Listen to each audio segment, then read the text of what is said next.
Welcome back to the Fourth and Gold NFL podcast. We're at week 12.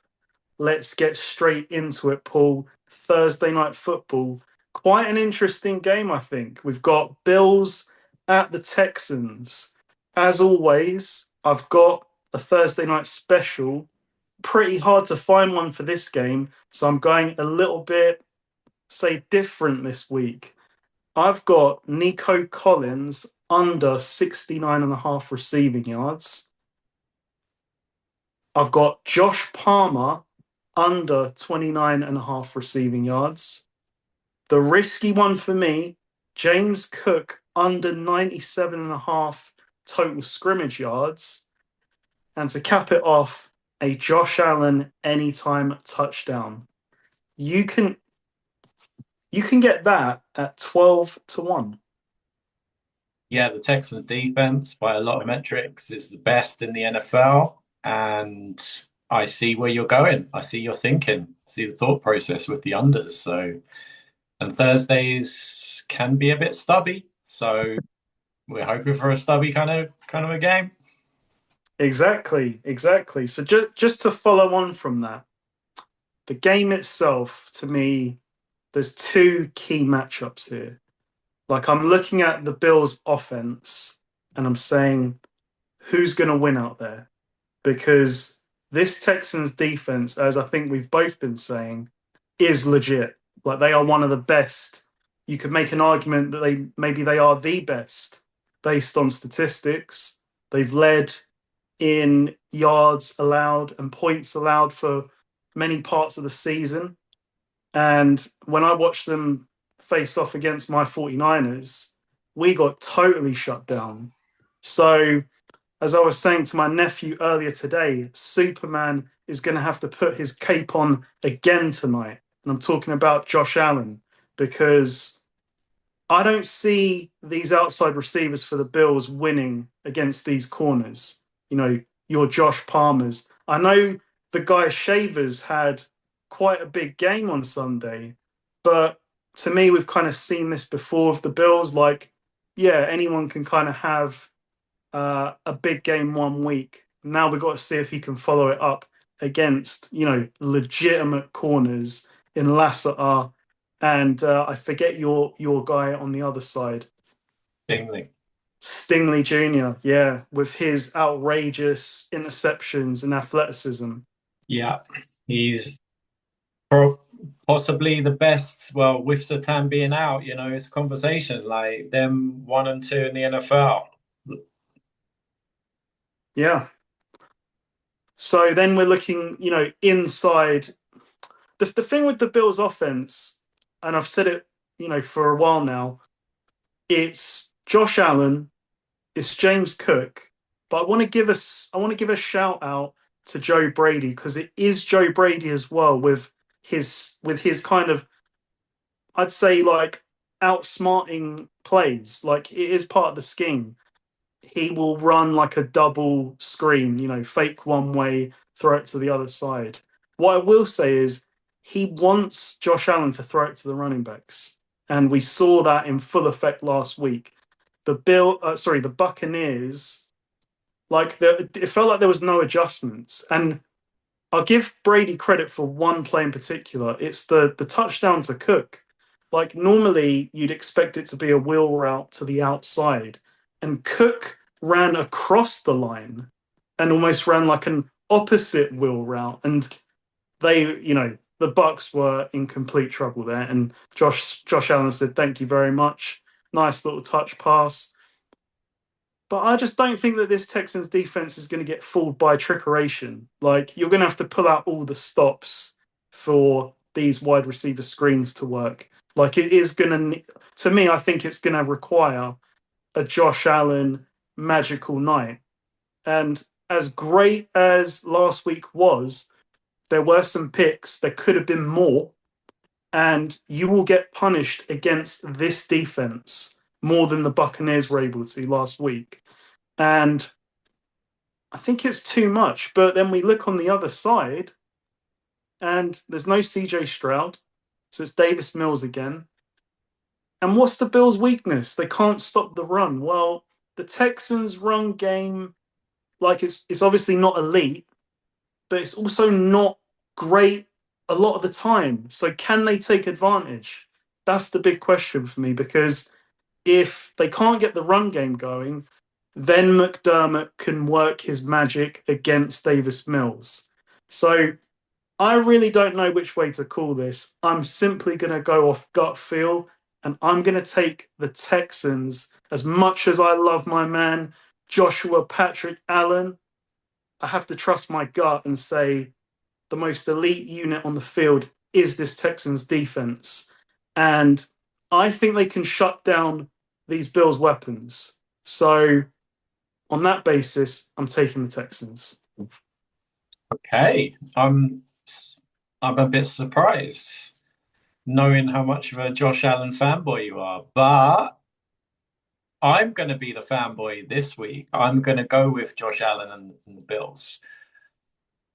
If so, the Texans run a lot more base packages than the Bucks do. The Bucks are a bit crazy, a bit out there, and they kind of send the house on plays and these exotic blitzes. And the Bills exposed it last week. That was a crazy game. Bills Bucks, crazy game, back and forth, right up until like went into the second half, and then the Bucks, Baker made a mistake, and it kind of got out of hand towards the end. But what a crazy game! But the way that Tampa tried to attack Buffalo kind of fed into Josh Allen, and there were some guys who were open, and you won't get that against the Texans. Texans are going to send their four because their four are good enough to get home most of the time. And they've got the corners. So they play man to man on the outside and they rush their four, and the four are really, really damn good. But they leave the middle of the field kind of where you can get at the Texans. Don't expect the receivers to have big games for the Bills, but maybe Shakir over the middle. Maybe I know Kincaid's out, so Dawson Knox over the middle. Cook little screens. I think that's the way. And the Texans don't have the offense, as you said, to expose Bills' defense. So I'm going to go with the Bills this week. I don't feel great about it, but I'm going to go with the Bills just because I think that the Texans, I think Joe Brady will see it. And once you see the Texans, once you see that they rush the four, then okay, right, this is what they're doing. Okay, we can adjust in game. And I think they will. So I don't love taking the road team on Thursday, but I'm doing it. I'm taking Buffalo to win because they absolutely have to, because New England have another kind of cakewalk game at Cincinnati with no Jamar Chase. So yeah, the Bills have to have this one, and I think they will. Okay.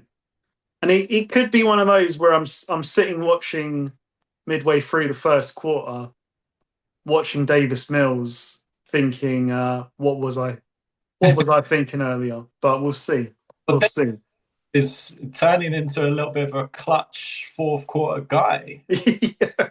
It needs to be close enough fourth quarter for him to come back. And Yeah. yeah, I think I haven't paid ridiculous attention to Texans because, but they're hanging in there. Like they're not dead yet.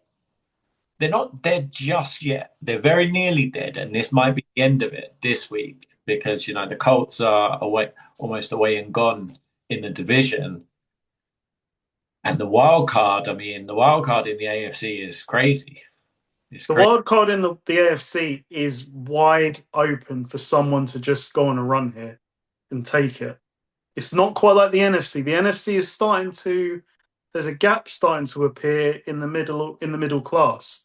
But with the AFC, it's like if you go on a run, you can make it. Like one of these teams, the Texans, the Chiefs. Okay, it's probably too far fetched for the Bengals now, but these 5-5 ish teams, it's all there in front of you. Like there's plenty of games for you to clinch this.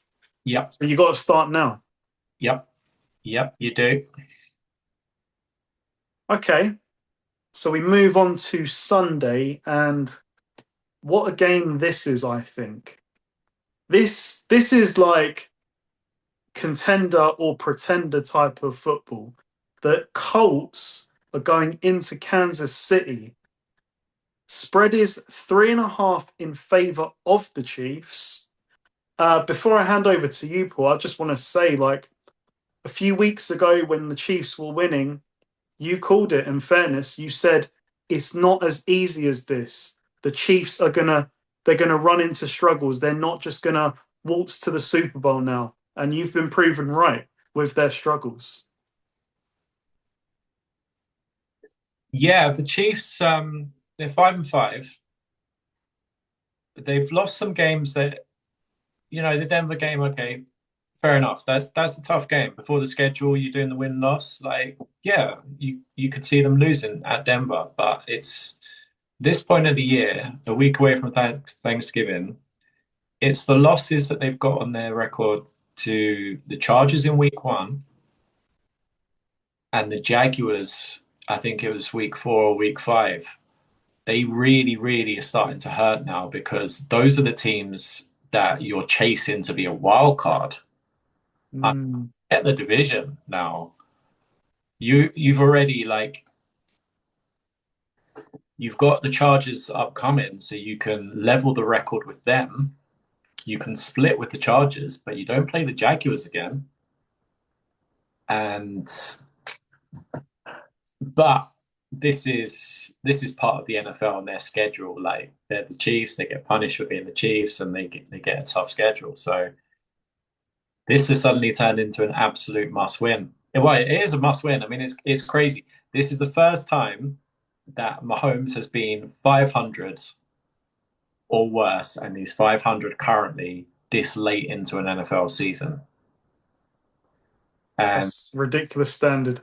yeah, a week away from Thanksgiving, and then the number one seed is a tie now with the Broncos, I believe. Yeah.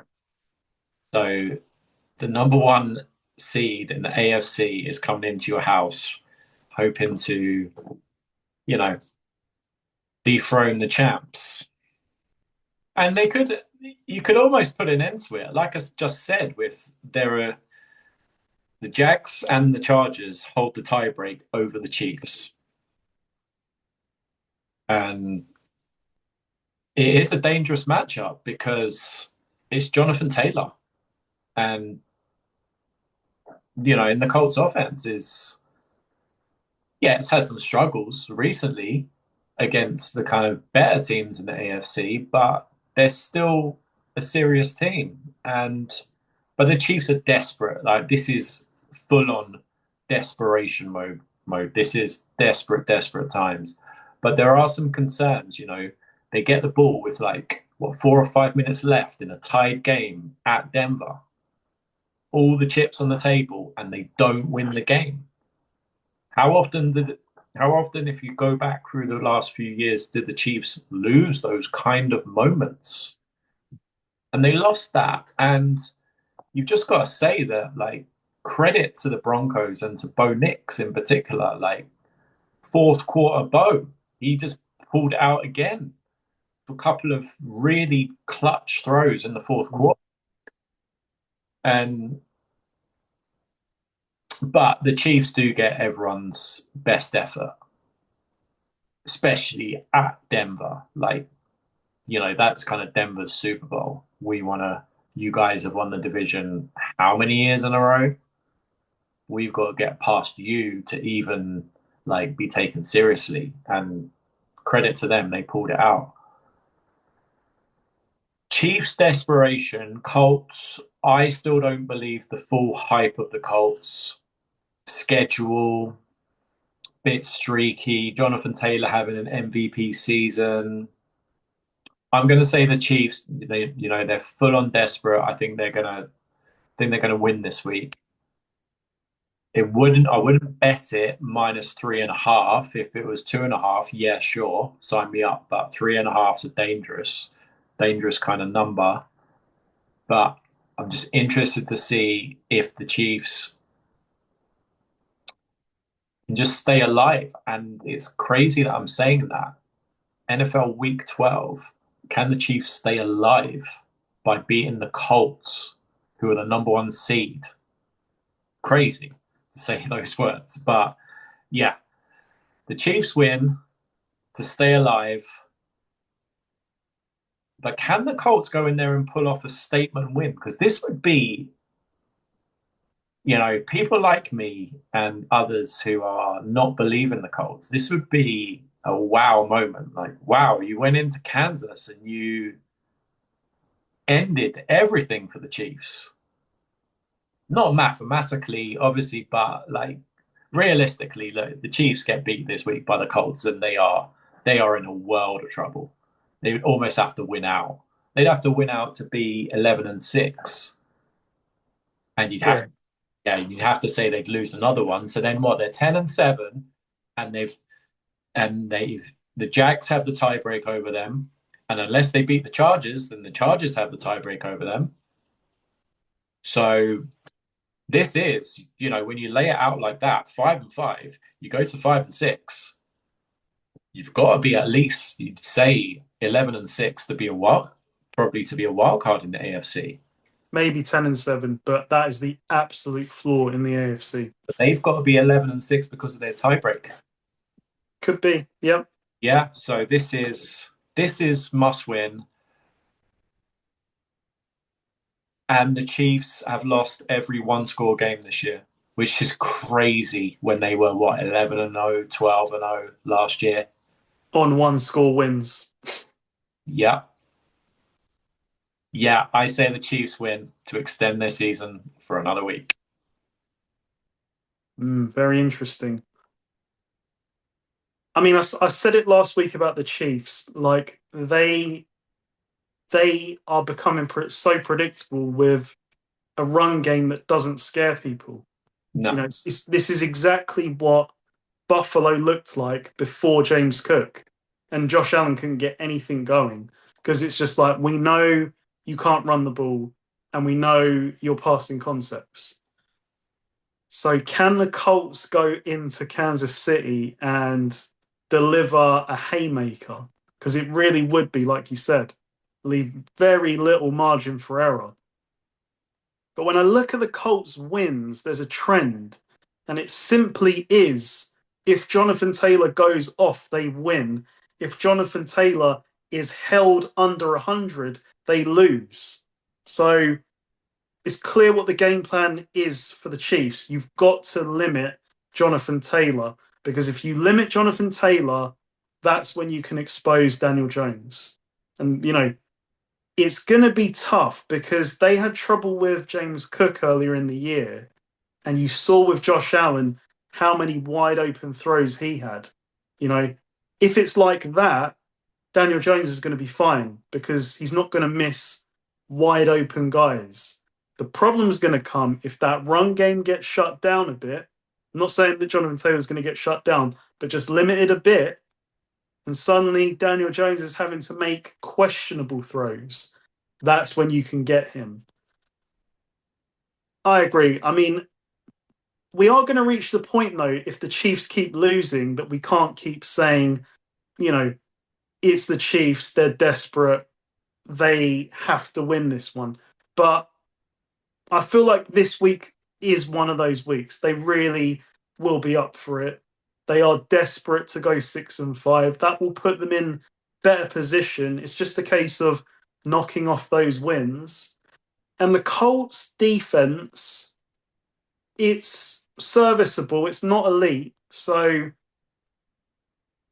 it's up to you, Mahomes. Like I've said like what I said in the offseason about who my number one quarterback is at the moment. I think I'm being validated. So it's on the whole offense, but particularly Mahomes this week to get this team over the line. And I still say if the AFC lets the Chiefs in, that will be a very dangerous team in January. So Chiefs win. I don't even know what to say about the spread because it could be one of those like, well, it's like that every week for the Chiefs. It's a one score game. So I think they will scrape by in this one. Right. Next up, Vikings at the Packers. Packers favored by 6.5. Two teams I think that are a bit lost at the moment, one more than the other, but two teams that are really struggling right now. And it's boiling over in Minnesota with Justin Jefferson. Like the frustration is now there, clear to see. Almost like I was sort of like envisioning this 2 weeks ago when I was sort of saying Jefferson's gonna, at some point he's gonna realize like, you know, we're not we're wasting my peak here. Yeah. I wouldn't want to be going into Green Bay. And as much as the Packers offense has struggled, okay, defensively it was a different day last week. Defensively overall they've been pretty good. They might not have Josh Jacobs, which is a big deal, but their backup, I can't remember his name, I think it's Wilson. He's pretty useful. So yeah, okay, it won't be Josh Jacobs level, but it will be good enough. And if Christian Watson can just stay healthy, this is probably their number one receiver, in all honesty. And maybe they need to start treating him like that with how they use him. Because it feels like they just kind of use him deep, and not at volume because they're still spreading it around. I think there's more questions with the Vikings than there is with the Packers. Yeah, famous Jameis gave you a good shot. It's his first game of the season. It's classic. That was always going to happen. Will Jordan Love be good Jordan Love? Or should I say great Jordan Love? Or will Jordan Love be bad Jordan Love? Or should I say horrendous Jordan Love? I think there's too many questions for me with the Vikings. I'm going to take the Packers. I'm certainly not going to take them to cover, though. 6.5. The Packers, when they were playing well, played with their food. They're not playing well right now. So they're going to have to squeak by again this week. Not confident overall. Divisional game. We've seen crazy divisional upsets. Vikings, being one of them in Detroit. But I think there's major concerns with the quarterback play in Minnesota. So I'm taking the Packers to grind it out. Yeah, if I'm the Vikings, I think they need to lean. They did run the ball a lot last week, but they need to run it even more. They really do. They almost need to turn into JJ McCarthy's college team Yeah. because he's not accurate enough currently to be an NFL starting quarterback that they're asking him to be. He's There's some concerning throws that are just way off, and there are backups around the NFL who are currently give you a better chance to win than JJ McCarthy does. And yeah, the Vikings have got to be concerned. So don't panic. Like you've made your decision now. You're in the JJ McCarthy stakes. So lean on your running game. You've got Aaron Jones, you've got Jordan Mason, you've got, from what I recall, a fairly serviceable offensive line when it's healthy. I know they've had some injuries there, but you're going against though the thought process of your head coach Kevin O'Connell from that McVay scheme, who wants to be aggressive and throw the ball a ton. You haven't got the quarterback to do it currently. You might do in the future, but he needs some confidence, and he'd get that from having like third and shorts instead of yeah, yeah. They need to run the ball. The Vikings, they really, really do. but I don't think the head coach he's not that guy. That's not the way he seems to call plays. So If you shut it down early, he'll get scared off. yeah, he's not that guy. He's the opposite. He's the anti-Shanahan. He wants to throw the ball. He doesn't want to like run it 35 times a game. He's got two running backs to do it though. That's the thing. Hmm. It's Jordan Mason. You know better than me. But he's a grinder. He'll keep sticking it in there, and yeah, he'll just grind out the yards. So, and then the Packers, yeah, they're just what are the Packers? I have no clue. But the regular season is for finding yourself, and the Lions are dropping games outdoors, so the NFC North's going to come down to it. The Bears are tied with the Packers for the top spot in the NFC North this late into the season, which is crazy. Um, yeah, Jordan Love made some good throws. The touchdown throw he made in the corner of the end zone against the Giants, like great throw. But he's always had that. He always has. It's got all the clubs in the bag, as they say. But yeah, they've got too much for the Vikings, and I just want to see what the Vikings do. Can they just do this? It's a sensible thing. Lean on your two running backs while your quarterback is struggling and finding himself. Um, yeah, and he's the quarterback guru, O'Connell. Okay, well, this is a real test for you now. Real test to get some confidence, get some plays going that gets this guy in some kind of rhythm. Yeah, Packers win and Packers cover because I don't trust the Vikings to actually do what I suggested that they should. And yeah, I think the Packers kind of find a little bit of themselves this week and win by 10 or more. Okay. So next up, we've got the Patriots heading into Cincinnati. Joe Burrow is a full participant in practice, but Now, not. But it's Thanksgiving, man. He's not going to play. Is he eligible this week? I thought if they activate him, he can play. they activated him before. Like it's whether it's the 4 weeks. So they've activated the what's called the 21-day practice window, Right. and within that 21 days, they can basically declare him as active at any point. If they don't, and it gets to the 21 days, he's shut down for the whole season. Okay. Okay. So he can suit up and be a backup this week. He could play this week if they declare it. If they say he's healthy and he's back, that's it. He's in. Mm. But is he healthy? I can understand the urgency because they're 3-8. Like to me, they're already done. They're done. They're done 9-8. You're not getting in at 9-8. We're talking about the Chiefs maybe not getting in at 10-7.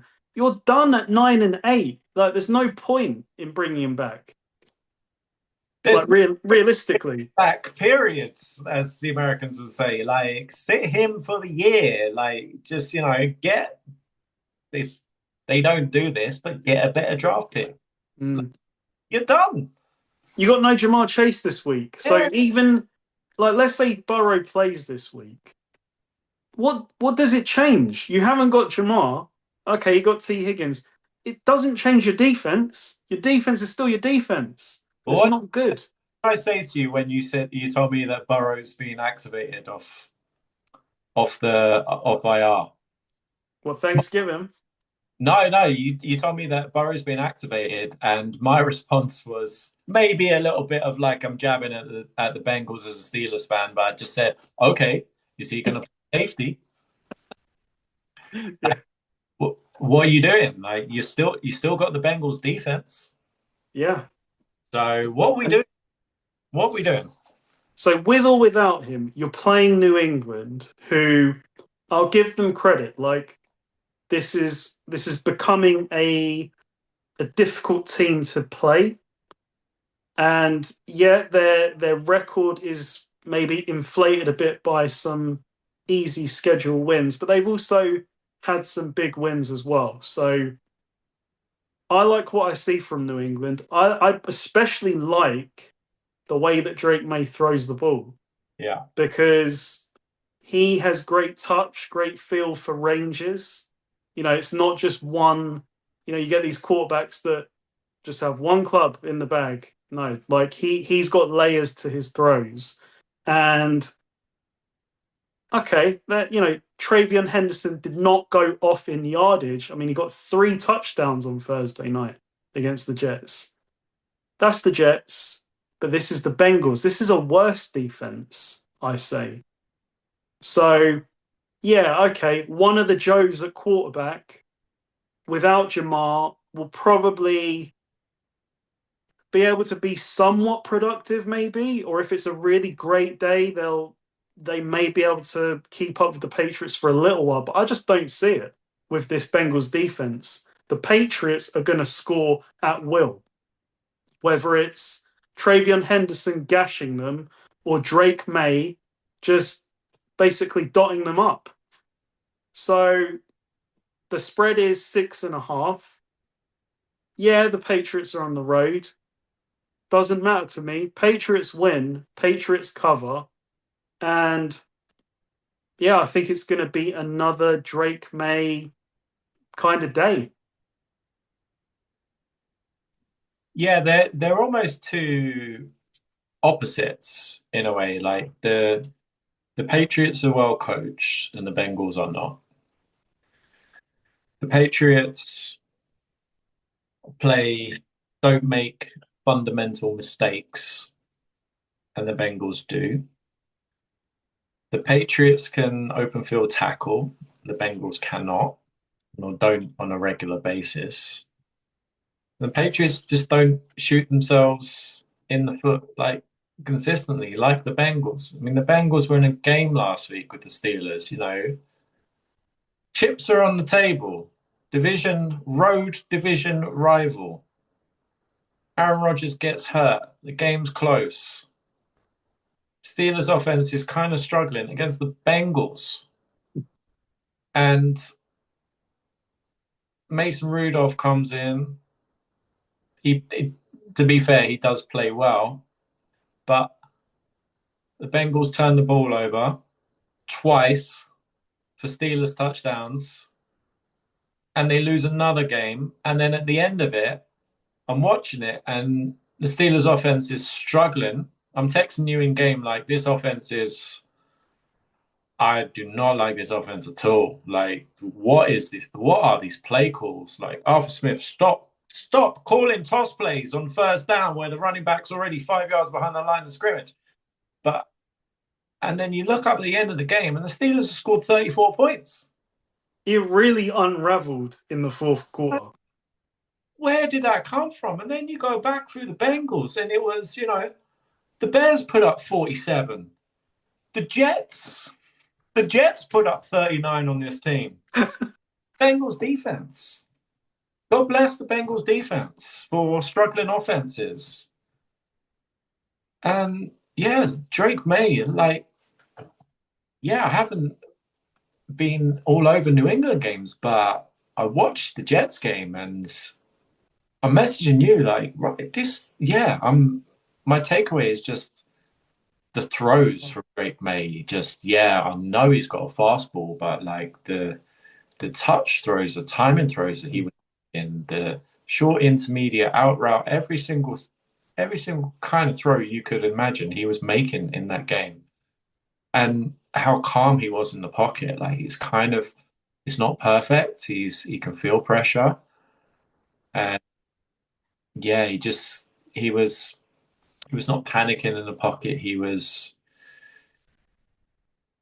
just not rushed, and he seems to be really mature already as an NFL quarterback. But let's calm down with MVP and top five quarterback and everything is like clickbait headlines, like everyone wants a ranking list. Okay, yeah, but the fact is the Patriots have had a weak schedule.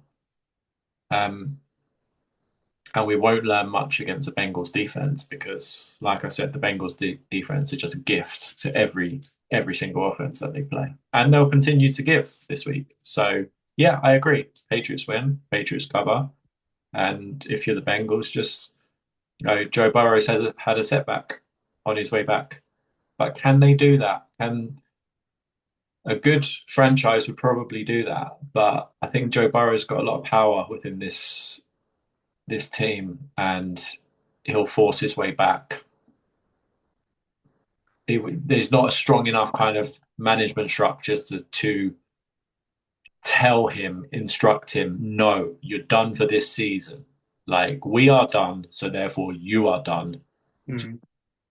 Go off on vacation or something. You've had a setback. You had a setback in your recovery because you're going to learn absolutely nothing. They couldn't make the playoffs with him healthy for the majority of last season. It's still the Bengals defense. So, yeah, Patriots win, Patriots cover. Can the Bengals defense just show any kind of signs of improvement in any way over the last couple of years? Can it just start somewhere with just something like I don't know. They've got a new defensive coordinator this year, and it's still abysmal. Who knows? Who knows? At least they don't have to face Mount Washington this week. Well, you know, the Steelers really need to get him more involved. And yeah, I know the momentum, like that play, that crazy play where he just bodied three Bengals defenders. His momentum carried him out of bounds, but you're wondering, like, okay, if his momentum was carrying him infield, and he's already broken like the line of scrimmage, so there's no huge dudes in the Bengals secondary. Who's gonna? Who's actually gonna bring him down? Yeah. Really, he needs to be more involved. That's just facts. That's just Well, let's move on to that game. Steelers at the Bears. Um, Bears favored by 2.5, so it's in Chicago. yeah. A lot of stories with this. Aaron Rodgers has beaten the Bears 24 times, which is the most of. Joe Flacco is second against the Browns, I believe. Okay. Yeah, it's either the Browns or the Bengals, but with 18, so it's not even close. But Rodgers has a fractured wrist, Mm. and so Rodgers wants to play. And if it's down to Rodgers, then Rodgers will play. Mm. Tomlin doesn't really want him to play from you read in between the lines of Tomlin's press conference, like, and they know that they've got Mason Rudolph. He's been around forever at the Steelers, knows the system. It's not really going to let anyone down.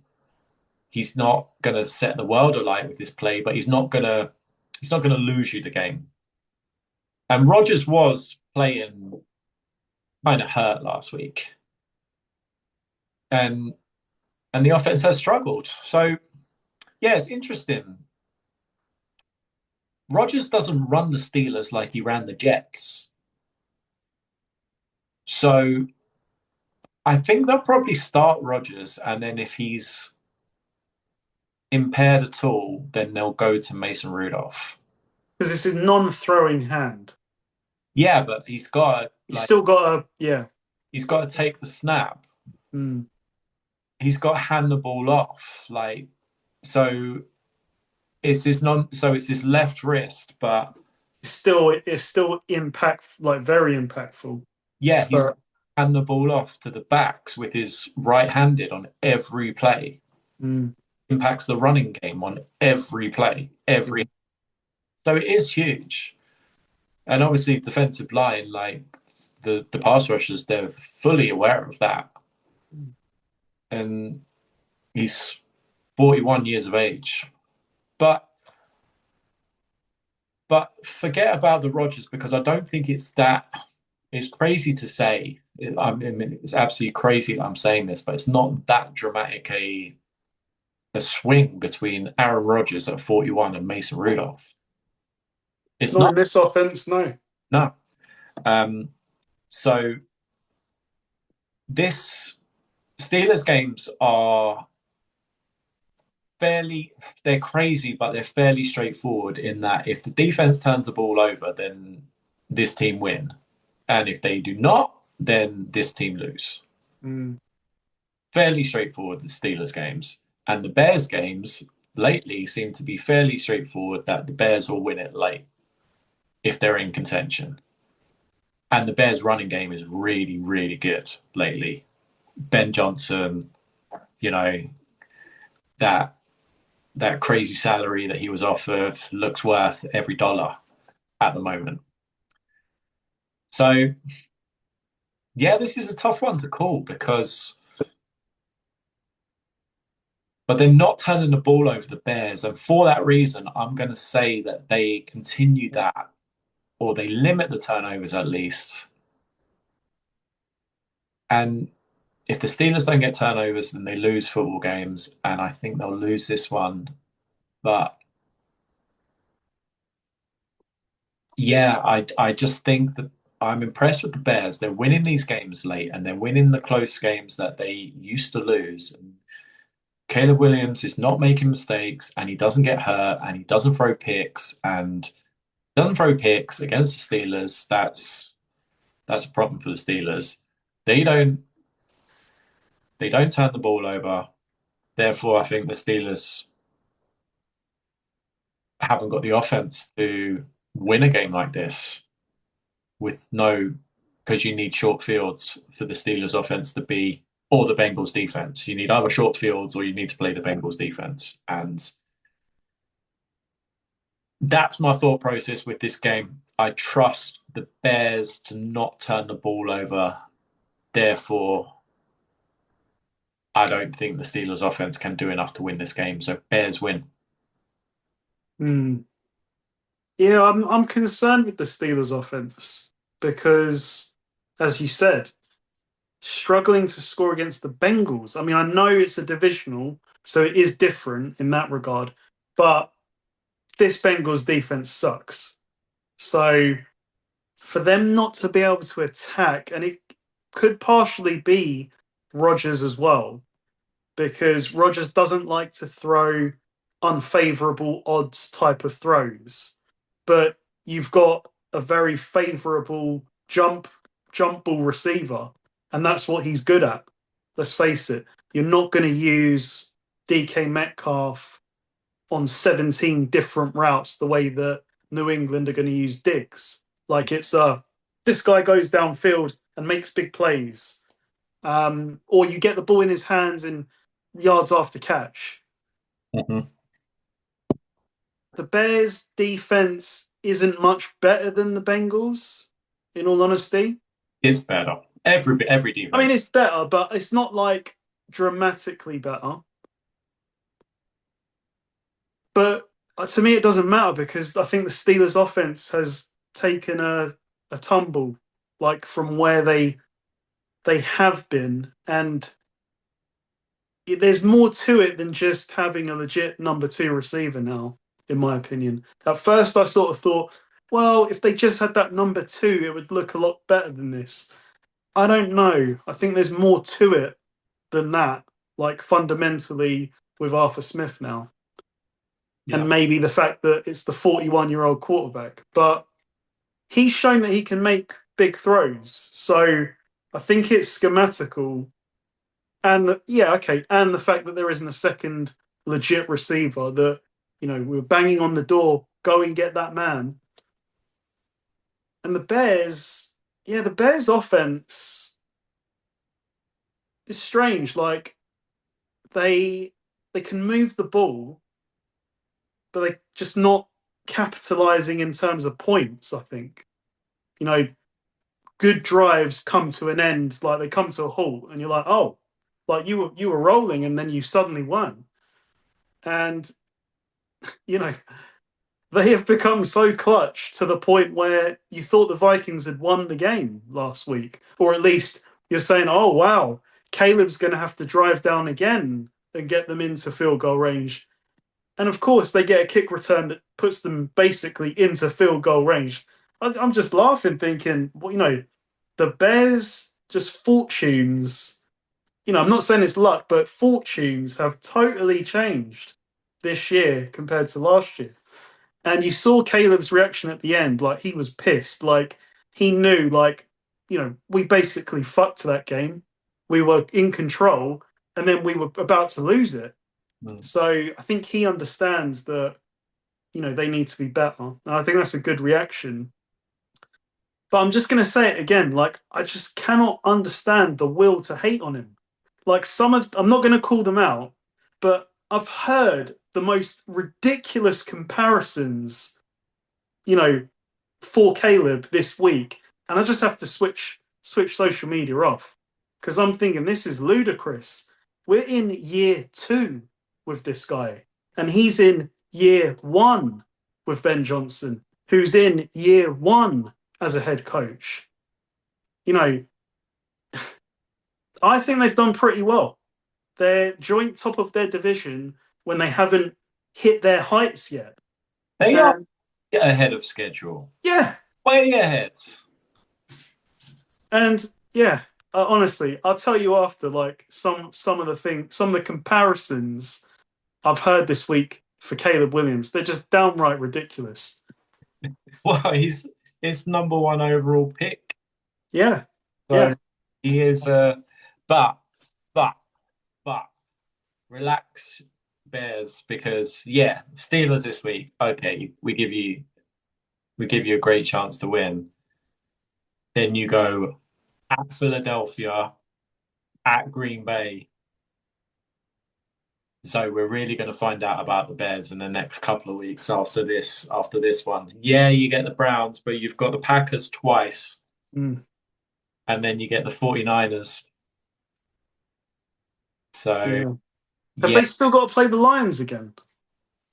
Surely they do. They haven't played the Lions twice. Because they've lost in Detroit. I think Detroit have to come. Yeah. Lions go to Chicago week 18.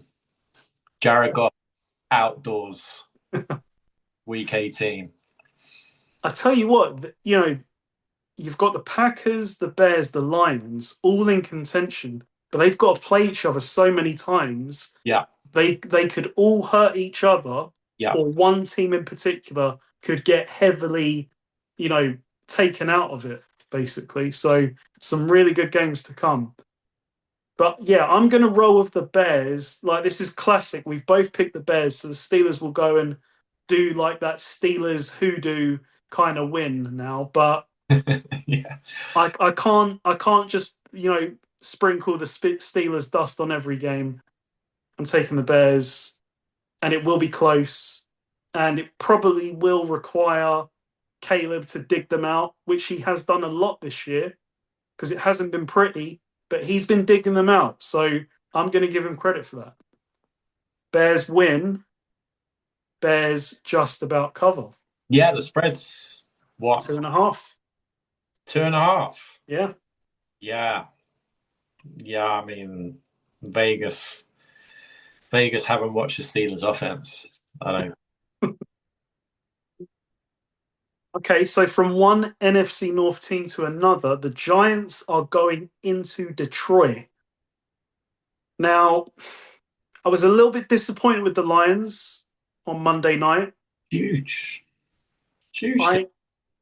I know Dan Campbell is a gambler, and I know that's his identity, but it was kind of a like read the room kind of game. Like, you're in Philadelphia, you're playing a defense that could argue themselves as the best in the league, and you're playing against an offense who are struggling, and a big spotlight on a particular issue between quarterback and receiver.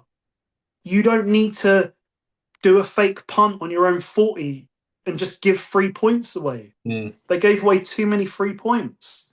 Well, they gave away what? How many can you attribute? Six? So Goff threw a pick that was kind of like tipped, wasn't it? So that's three. Fake punt on the 40, so that's six.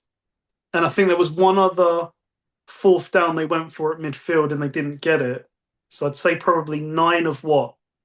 16 Yeah, I wasn't counting the got pick. I was just counting the two turnovers and downs on the fourth downs, yeah. that gave that the Eagles turned into six in an outdoors game with. And they turned down a kick. That it was fourth down on like the 3 yard line. Hmm. And those first 3 downs did not go well.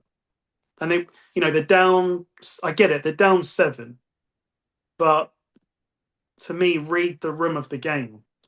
So that's a minus 3 point swing in there. They're on their behalf, I think. Yeah, I know they had the signature Green Bay win, like to was it? It was that to end like Aaron Rodgers' career in Green Bay? Yeah. Yeah, yeah. Goff had that. Oh well, he's won an outdoors cold game. Oh. Yeah, but his record in outdoors cold games, even with that recently, is not good. No. And you're now looking like, right, if we don't win our division or we don't get the number one seed, then do we have to go to Philadelphia? Do we have to go to what, another NFC like cold weather team? You could end up in Green Bay. You could.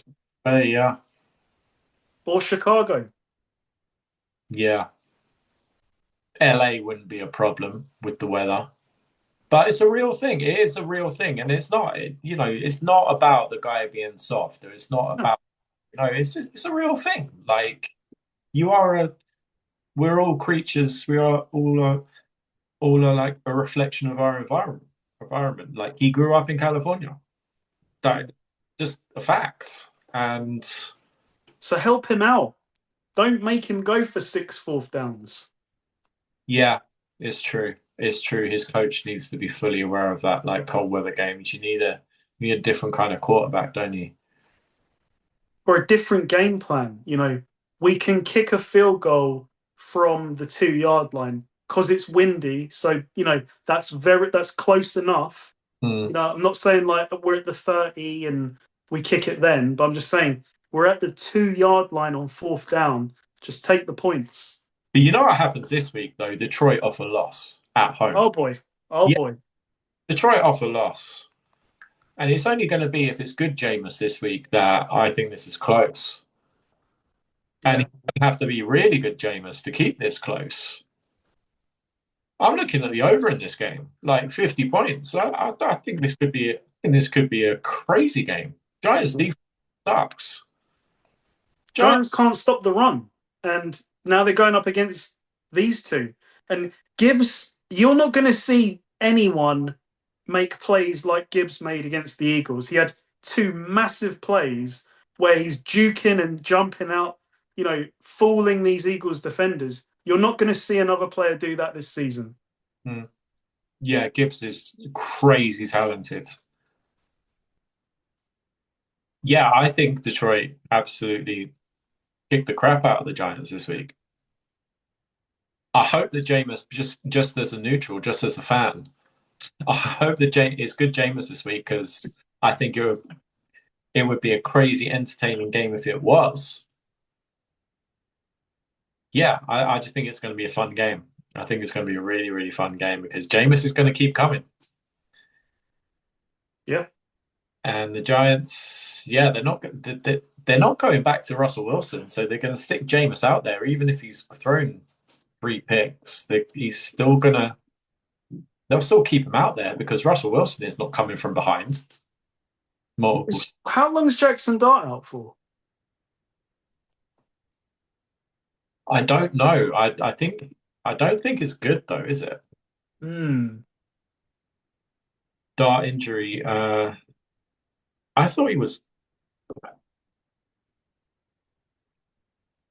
Oh, he's on track.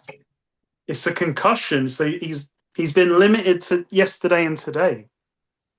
According to Okay. News, Big Blue Nation, he's practiced. Yeah. He's next step in the concussion protocol. Wow. Okay.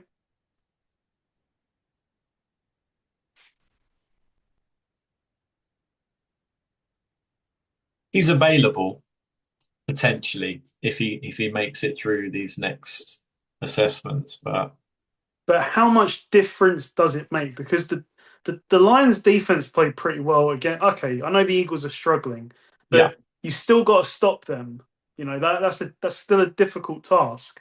Mhm. So whether it's Jackson Dart or Jameis Winston, I don't think it will matter because I think that the Lions have gotten more than enough on their defense to handle this Giants offense.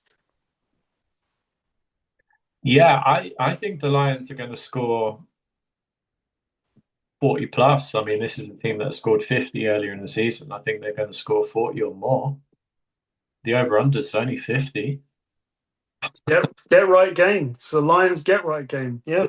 I think they're going to the Giants defense seems to be a complete mess, and this was supposed to be an elite front seven coming into the season. Hasn't really got it done. Abdul Carter's turning up late for things already in his rookie year.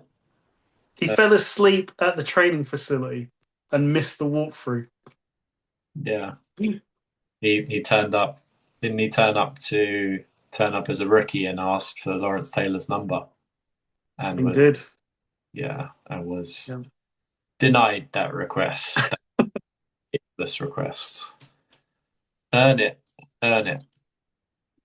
And yeah, the Giants defense isn't earning anything at the minute. And even if they're in games late, then they lose them Yeah. up multiple scores. I mean, this is a team that should have beaten the Broncos in Denver.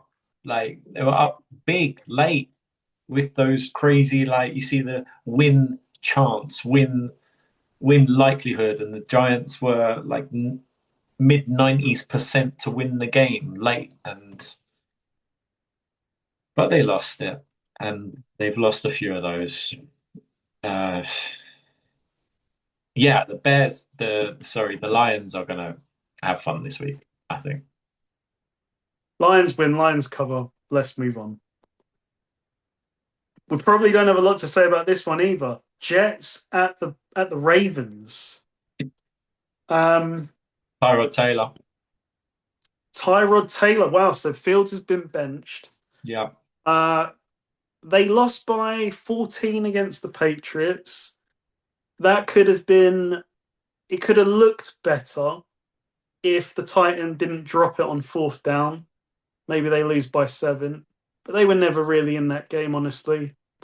no, It was the classic. We have they got scored our, a drive. yeah, we've got our scripted opening drive, touchdown. Oh, right. We're not going to score again for a while. So, but the Ravens really messed around in that Browns game for a while. Like they found themselves, Always struggle with the Browns, yeah, especially. And we're like all AFC teams, all AFC North teams. We mm, Cleveland is not. I mean, your squad lost there. It's not a good place to go, Cleveland. yeah, Not enjoying, especially when Miles Garrett is having the season that he's having, and he's feeling it on that particular day. It's not a pleasant place to play. true, But Baltimore, true. like I coming from that division, I just like see. Did they get out of trouble? Yeah. Okay. Mm. Don't read anything into it. Did everyone make it through the game kind of healthy? Yeah. All right. Damn it. The Ravens got out of Cleveland with a win, with no injuries. How sick was that play by Andrews? The fake QB sneak, spin move and run it in. That was amazing. Yeah, the Ravens are going to win this game. Will they cover? Probably. Maybe. I don't like saying it because 14 is a lot in this day and age. Tyrod Taylor is steady. He's steady Eddie. Like, not really going to make a mistake. Not really going to be that productive for most of the game, but he'll have his moments. So it's what the Ravens do on the other side of the ball. The Jets, I, their defense, I don't know. It's like kind of up and down, isn't it? Like I don't know if King Henry will go off. He probably will, but I don't know. I do think though that the Ravens, like offensively, they're not in a happy place yet. It's been a struggle this year, and as you always say, Paul, this is the time to figure it out during the regular season. So this season is far from done for the Ravens. I know there's been a lot of lows, but they could peak at the right time. And with other teams maybe not in the mix that we would normally expect, this could still be a serious chance for them. But this week is win the game, don't get any injuries, get out of town, and I think they will. So Ravens win. Yeah, Ravens cover. Yeah, so my YouTube feed again was full of New York sports media talking heads, and I indulged again because I'm a sucker for punishment with these shouty guys. And the reaction from the Jets Patriots game was that I was surprised that they liked it, that they said, okay. And they were obsessed as well with, oh, we won the toss and we took the ball. We were aggressive. We didn't defer. And I was thinking, like, geez, if you're taking comfort from the coin toss and you took the ball and you drove down the field and scored a touchdown. Okay. It's a scripted drive. Yeah. Justin Fields can still run the ball. Yeah, we've seen that through his short NFL career, but he cannot pass the ball. Okay. What about the rest of the game? The rest of the game was a bit of a disaster, and the Patriots almost, from what I saw anyway, I'm not involved in the Jets or Patriots, I don't really care, but that the Patriots almost could have won that game by more if they wanted to. It's a short week. The Patriots have tougher tests ahead. Mm. But it's hard times being a Jets fan. So they were taking positives in that they won the coin toss and scored an open drive touchdown. Okay, cool. But Justin Fields still didn't have 100 yards passing. And Wow. because of that, he has now been benched. Mm. And big picture, yeah, they're involved in Justin Fields this year and next year. Well, guaranteed money anyway for this year and next year. Not huge money, 30 mil guaranteed, but they, yeah, I would be concerned if I was the Jets at how wide the gap was. They weren't terrible. I mean, they played hard, they played with effort, but you could see that like New England were just a far, far better team than the Jets. And this is a year removed from the Patriots being 4-13 and heading into week 18, having the number one overall draft pick. Like, and how quickly that's been turned around. And the Jets is just the New York guys were taking positives from the head coach and that, oh well, the team are playing with heart. Okay, yeah, they're playing with heart, but they I don't know. I think there's huge, huge way to go. But if they get a quarterback, then it could turn around quickly. It could. But this is Aaron Glenn, who is a defensive coach who said, okay, but he was the one who said, goodbye, Aaron Rodgers, hello, Justin Fields. He signed off on that. So would you trust Aaron Glenn with your first round draft pick, future quarterback, defensive coach? It's not the winning formula, is it? But it's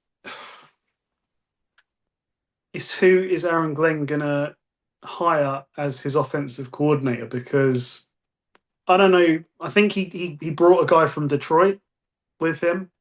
Yeah. Lower. You know, status. Obviously, he didn't take Ben Johnson, but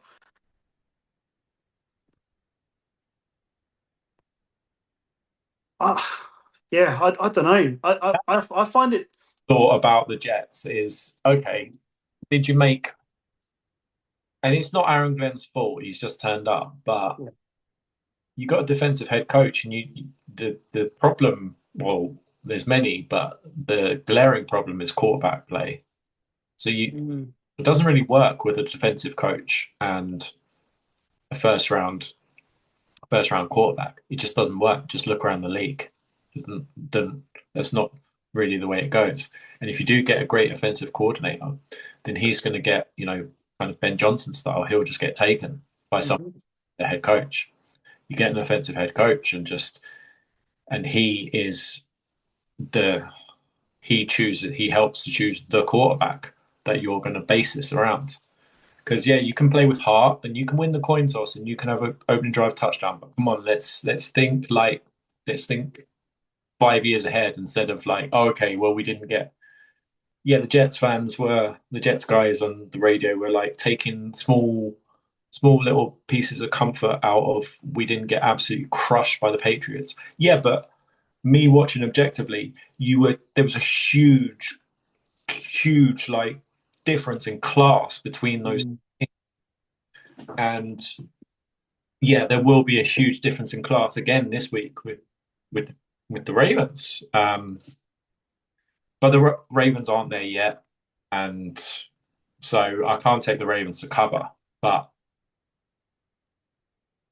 obviously the Ravens to win, and I think this game will go under 44 and a half. I think it could be like a 30, like mid 20s to 10 or something.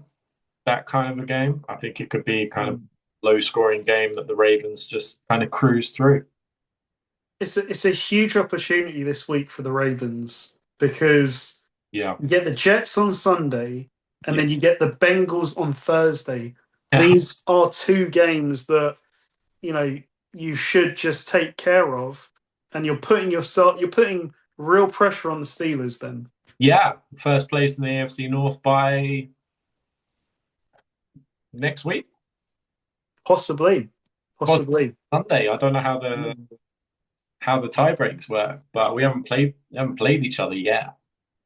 Wow. So two of those to come as well.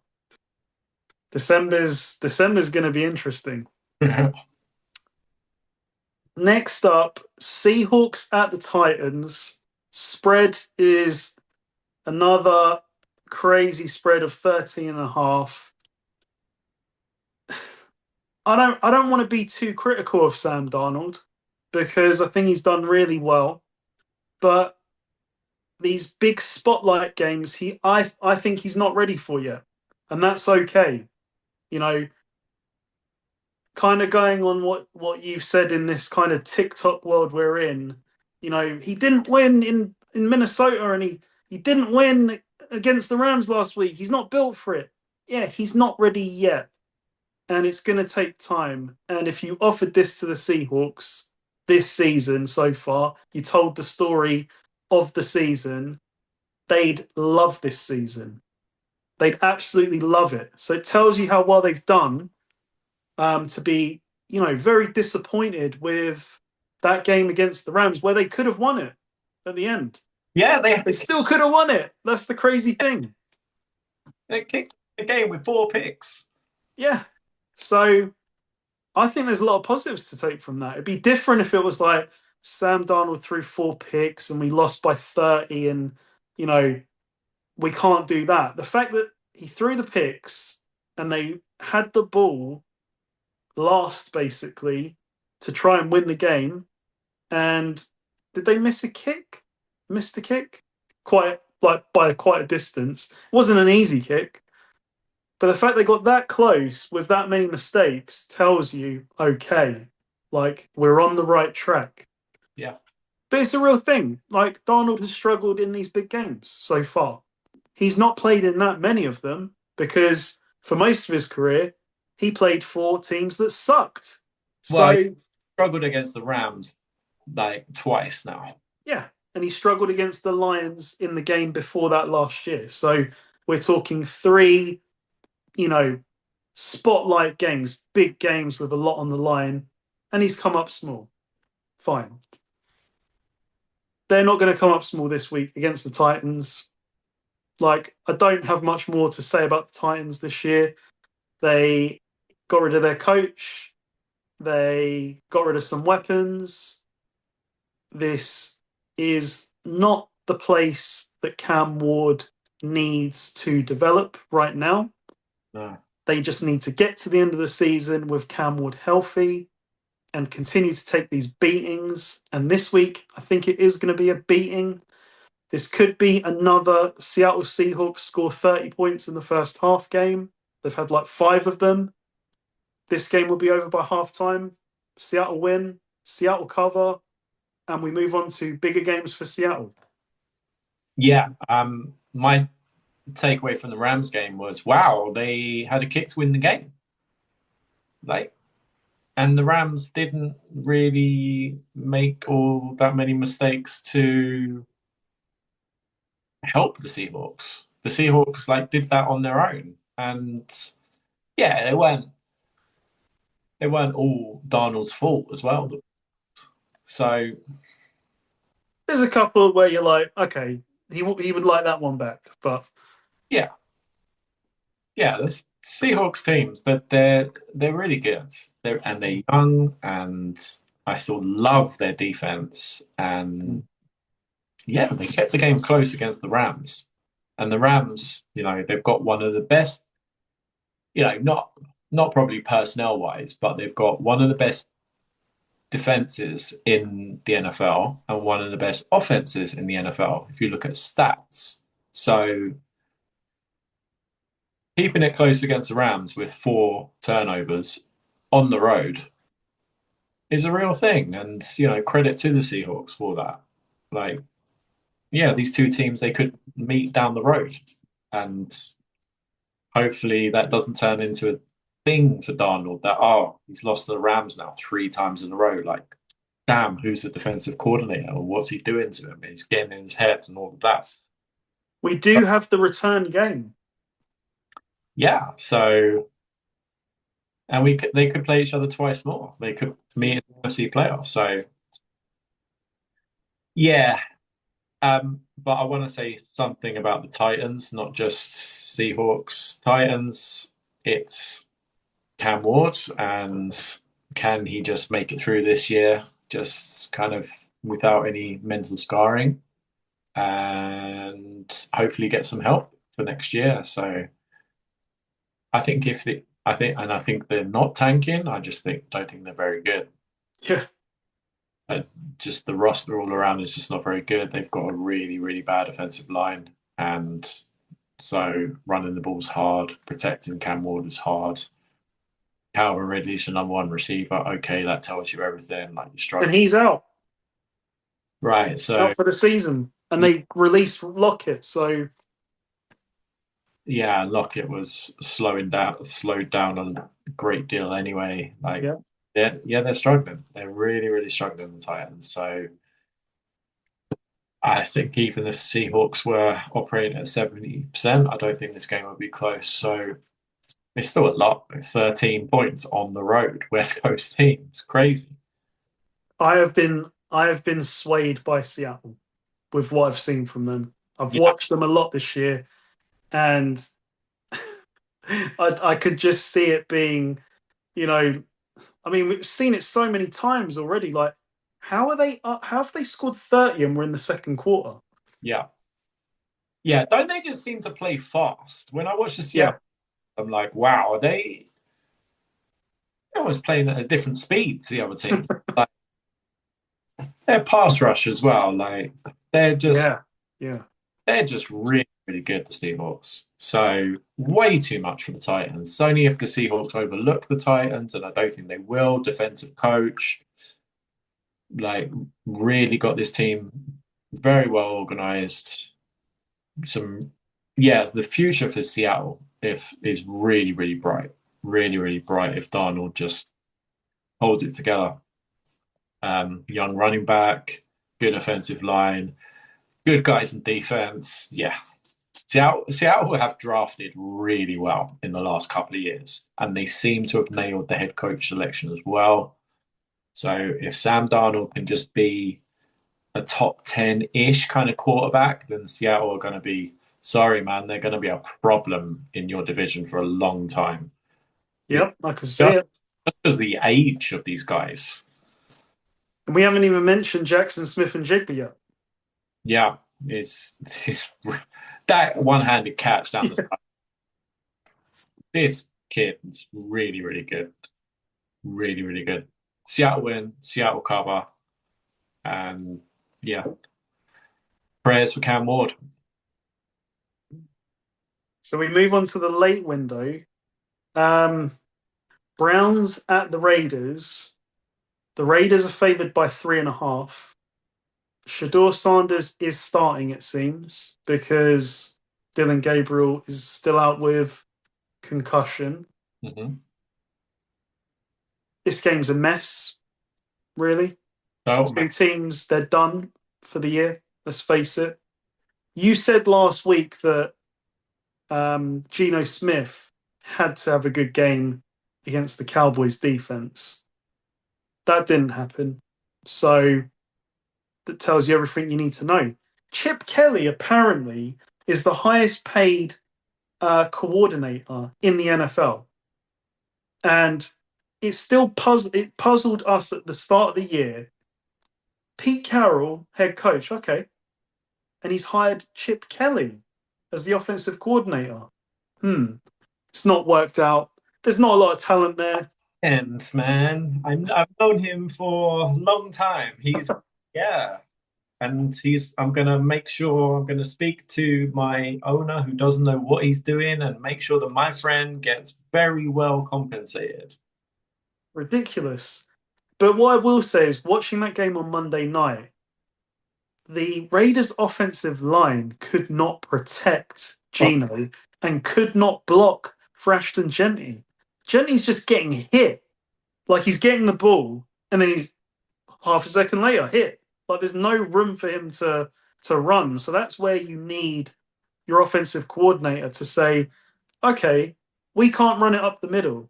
So let's get Gentry involved in the screen game and, the sort of like, what we've seen in Buffalo with the reverse wheel route. Like that was amazing. None of that. There's nothing there. And then Geno's struggling. Geno can't uh, get his way out of this rut by himself either. Like, so you need your offensive coordinator to get you some layups. Not really happening that much. But the Browns' offense isn't much better. We are in what phase are we in at the moment? It's like a flow chart. Stefanski starts the year as offensive coordinator. The passing game sucks, so Stefanski hands it off to someone else.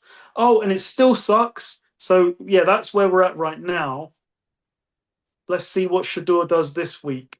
He got thrusted in and he never had a rep with the first string. Fine.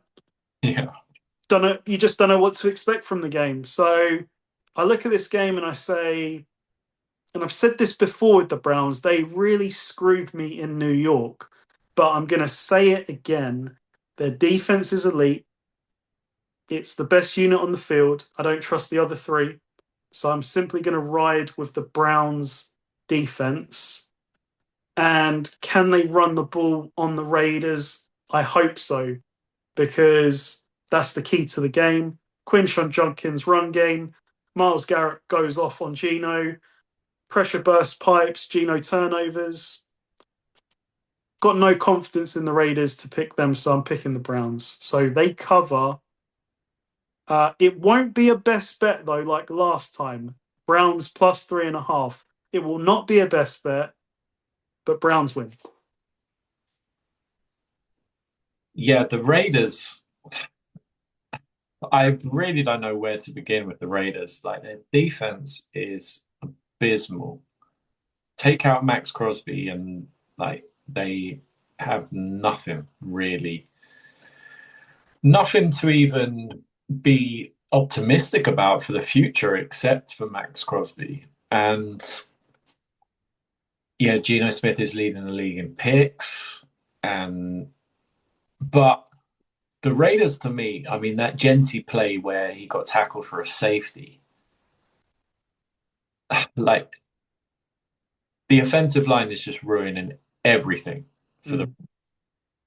so can't pass protect, can't run block, just okay, so can't do anything. I'll do anything. And Geno needs protection. He's not Lamar Jackson back there. He's not gonna like make magic happen at mid 30s. And it could also be that just Geno had a couple of good years on a good roster in Seattle and Yeah. now aging. And, playing for the Raiders will age you. Yeah. Playing behind this offensive line would age any quarterback. I'd challenge any quarterback to play behind this offensive line. It's really, really hard to play in the NFL with an offensive line like this. And now you're going up against the Browns, and the Browns can get after the quarterback. And Myles Garrett is on pace potentially to break the sack record. And I hope he does it in the 16 games, so it's not like oh well, 17-game season. Yeah. So I think he's got 15 sacks already. Need to look up if that's 7.5 then is what he needs. Well, he yeah, needs 8. He needs 8 to hold the record outright. yeah, Wow. yeah, and He yeah, could really make a dent in that this week. he could really, really good. He really, really could. Geno doesn't move that great at this age. This offensive line, yeah, yeah, yeah. I agree with you. I think the Browns' defense is going to wreck the game, and the Raiders are giving me no confidence at all to say that okay, they can overcome it. I don't think they can overcome anything, and the Genty thing, it seems weird to me that and I get it, Genty was like a headline player coming out of college, but if you can't do anything, if you can't block, then what's the running back going to do for you? Yeah. So All this criticism of like, well, he's not doing anything. Well, no shit. Like, put him behind the Lions' offensive line, and you'll see a completely different player. yeah, all his highlights in college are where he's just running wild and free, like the open field. He's not doing that in Vegas this year. No. So yeah, I say that the Browns defense and Myles Garrett have a very productive day and gonna ruin the Raiders. Okay. So next up, there's some not so high quality games in this second window. Jaguars at the Cardinals. Mm. Um, Jacoby Brissett set the NFL record for completions in a game last week. I think it was 47. He threw the ball over 50 times. Right. It's like they were almost chasing that record because the game was over. What do you make of this game? That when I think that I figured out the Jaguars, then they throw something else at me this year. I Mm. thought that the Jags were on the way to falling apart, but they kicked the crap out of the Chargers last week, and they pressured. Yeah, the Chargers had problems on the offensive line, but they really pressured Justin Herbert, and they held Herbert to under 100 yards passing. The Chargers seem to have a 10 a.m. body clock problem. Yeah, I Those games have not gone well this year. Yeah, okay, they beat the Titans, but they've lost a few of those now. yeah, and the Jaguars like quietly have. seem to have turned a corner on offense Mm. the last couple of weeks. I mean, because yeah, they gave up 26 points to lose the game to the Texans, but they still scored 29 points on the Texans. Yeah, yeah. So they were still, and if their defense hadn't have like just complete completely ruined it for them at the end, letting Davis Mills like be clutch and come back and beat you, then that would have been a huge win for the Jags. Like, Although it wasn't their offense for a lot of that game because Mills threw a pick in his own half.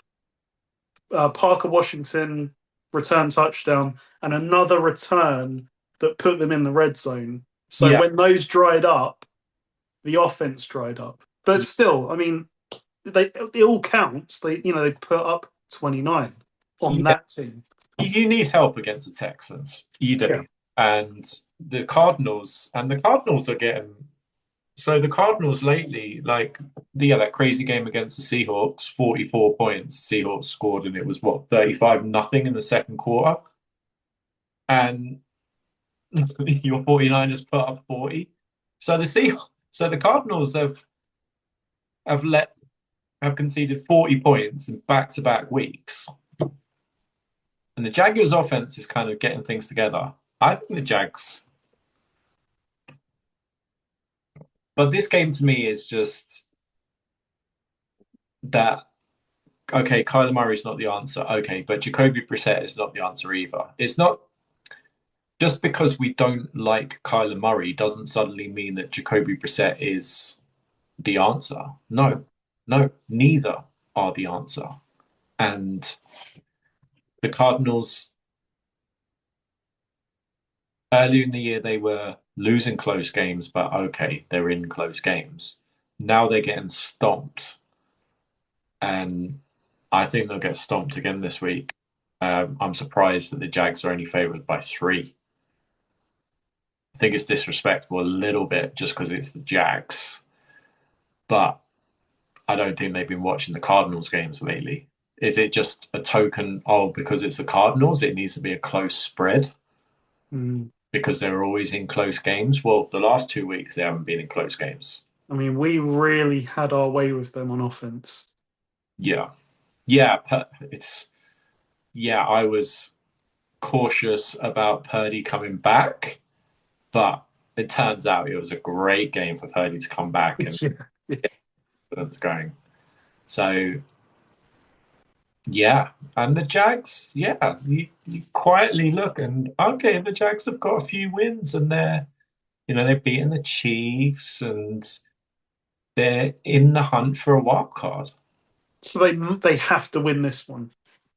Yeah, they Yeah. don't have to win it because it's an out of conference, but You want to get to not. I don't know what the rest of their schedule is. I mean, I'm guessing they've got to play the Colts again, and I don't know who else, and the Texans probably. No, yeah, no, no. Okay, they've played the Texans twice and they've swept them. That's a big deal. But I'm sure it's not a cakewalk. And if you're going to get there, you don't throw away these type of games where the Cardinals are in a mess at the moment. yeah. Take advantage. Well, they've got the Titans twice, Oh wow, wow. Okay, but they've also got the Colts twice. okay. So they actually haven't played the Colts. Yeah, Yeah, but that's what I mean. 2 games against the Titans, one against the Cardinals. They really need that to be 3 wins, yeah, yeah. So and you're almost there. yeah, you like the Jags with the schedule. You like the Jags, split with the Colts. Yeah, like you said. And there's every chance they could sweep the Colts. The Colts are not, Yeah, they're not they're not well beat as the Colts. no, Jags have a good roster, and the offensive head coach is seems, we're in year one. Like he's not going to get the headlines because it's in Jacksonville and he's not Ben Johnson and it's not Caleb Williams, but quietly they're having I like his offense. I really do like his offense. It's just whether he can get Trevor Lawrence to like it too. Wow. Yeah, yeah, yeah. Trevor Lawrence just seems to do his own thing. He seems to, yeah, he's not gonna. Yeah, Trevor Lawrence is just seems to be his own biggest fan. But yeah, the Jags have quietly had a good year, and because they're not high profile, they're a bit sneaky. Mm. And the Cardinals have had a terrible year, and it could be time for a completely different philosophy in Arizona. You know, head coach, quarterback, you need to probably tear it down and start again.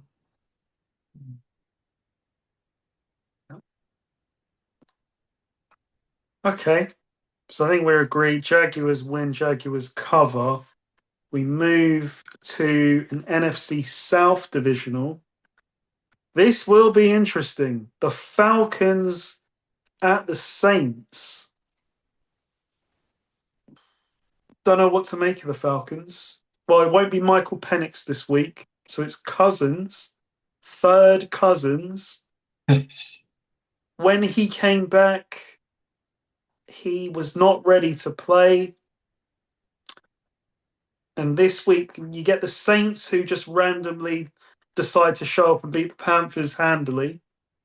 Our man is back in the fold. Maybe that's the catalyst for it. Taysom Hill is back.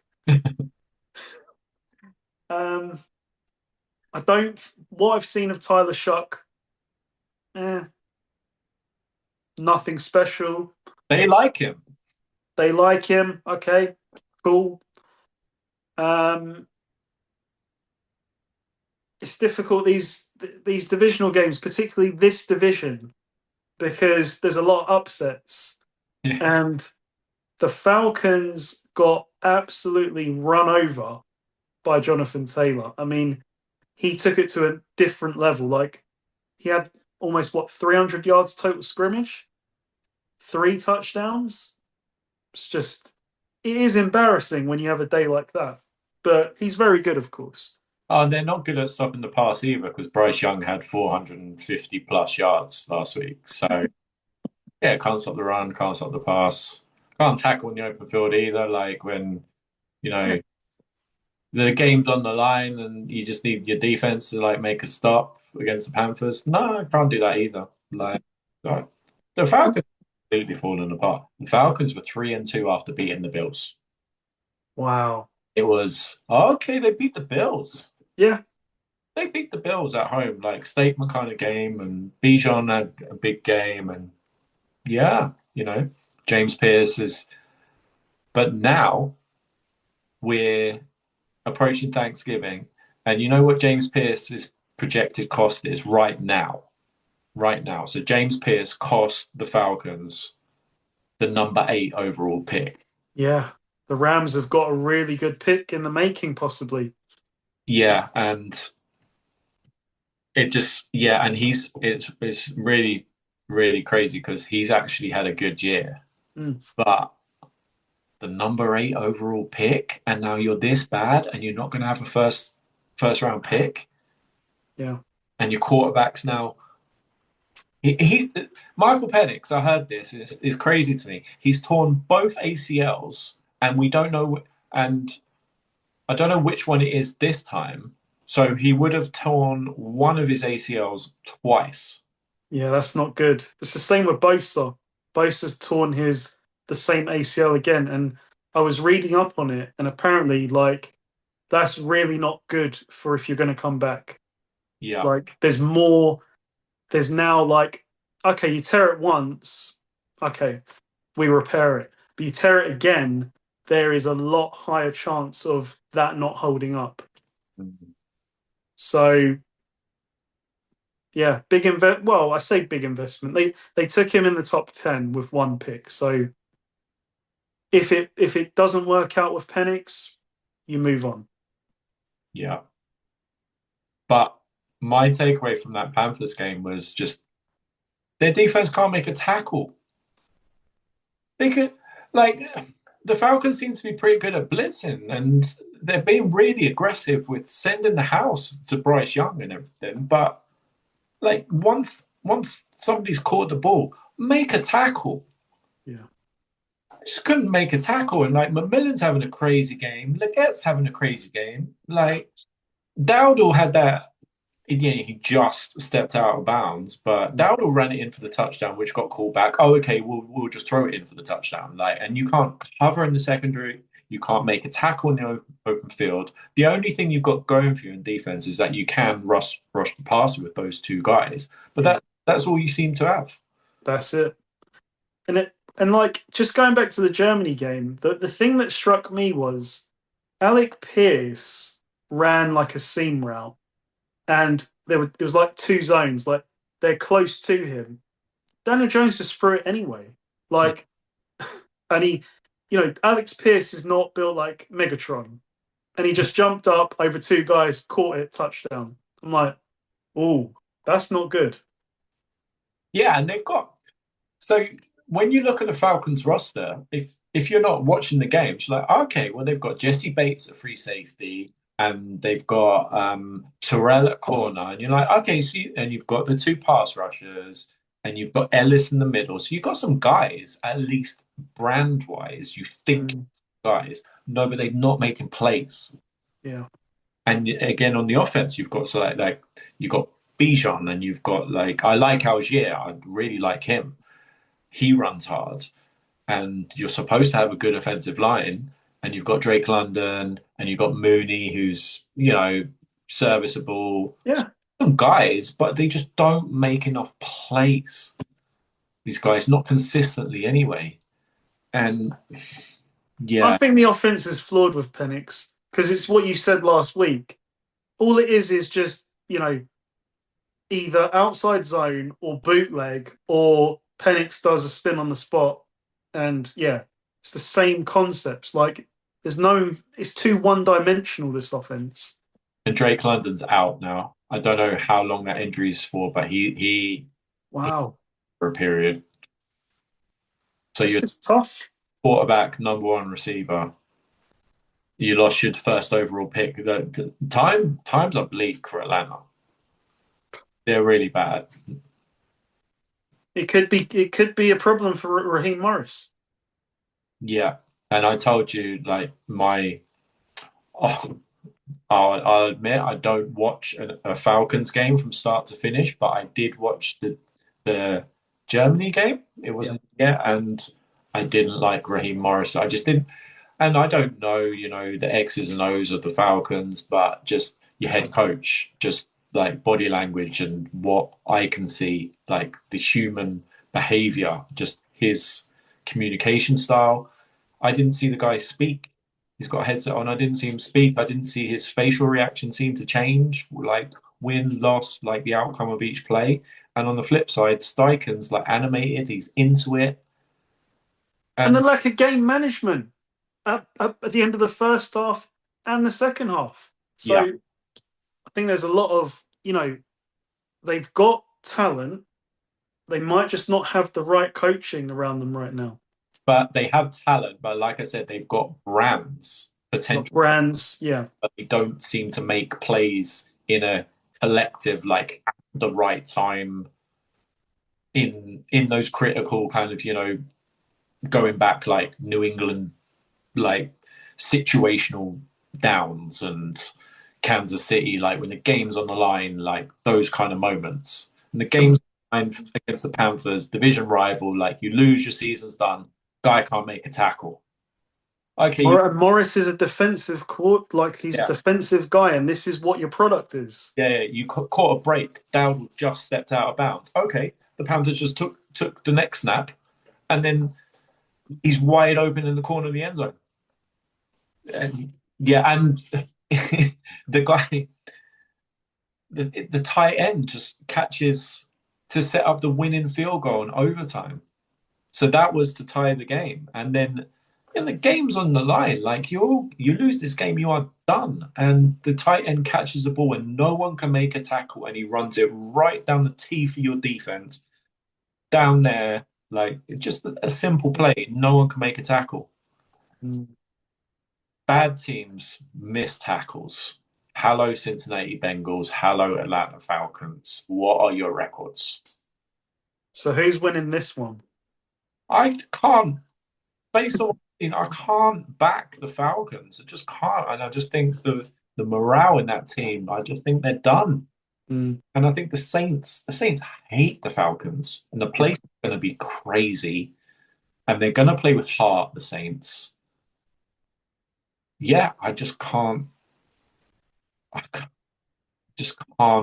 take the Falcons. I'll just bet against the Raiders and the Falcons and these teams until I see anything different.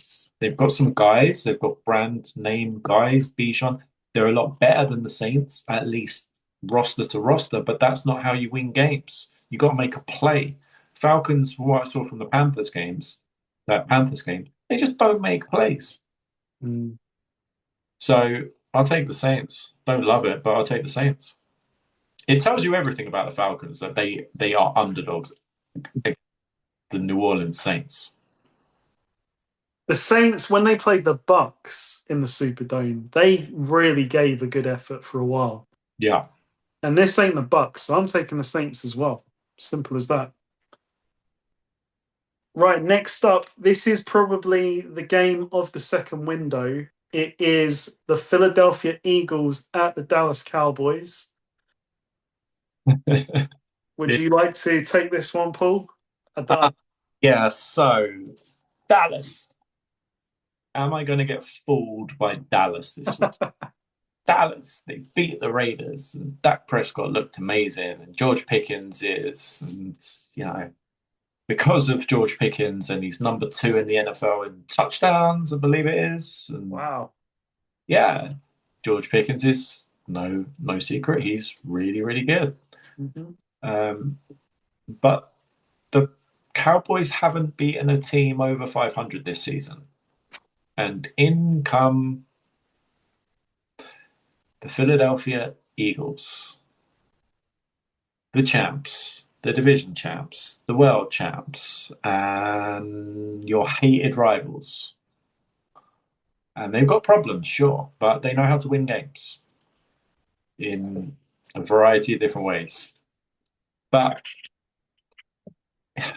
yeah, and the Eagles' defense is playing really well. I don't know. Logically, you'd say that the Cowboys have a chance, but I've seen too many of these games where they. I think that the Eagles will figure some stuff out this week against the Cowboys. I think that the Eagles' offense will get a bit of a confidence boost this week, and I think they'll get some plays going. I hope they don't like bomb AJ Brown with targets like they seemed to last week a little bit.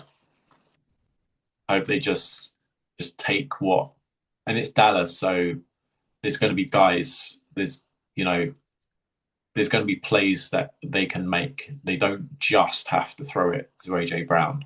Saquon can have a big game. I don't care if Quinn Williams is in the middle. I don't care if Kenny Clark's in the middle. Like Saquon can have a big game against this Dallas team. And the defense can cause absolute chaos. And the defense, like the corners there, like those guys can actually limit, not let Pickens and CeeDee Lamb like destroy them. So yeah, I like Philadelphia, and they hate the Cowboys, and it's another primetime game. Yep. 4:25. Not prime time, but the 4:25 main game. Okay, so yeah, it's like the Fox game in front of the nation. Yeah. Yeah, the Eagles. I think the Eagles are going to smack about the Cowboys, and Eagles are going to score some points this week, and the Eagles are going to get a bit of a confidence boost. And yeah, the Cowboys come back down to earth big time. Cowboys beat the Raiders, everyone. Just to make that clear, it was the Raiders, right? This is the Eagles. And the way that the Eagles were pressuring Goff, bear in mind the Lions have got a good offensive line. The rate of pressure was actually insane. This defense is, I know we've talked about the Browns, we've talked about the Texans. This Eagles defense is right up there as well because at every level, they've got elite players. So,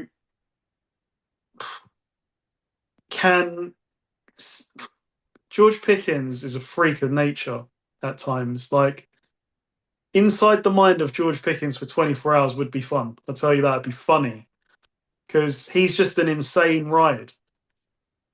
And yeah, I'm sure he'll make some plays in this game, as will CeeDee Lamb. But I'm struggling to see how.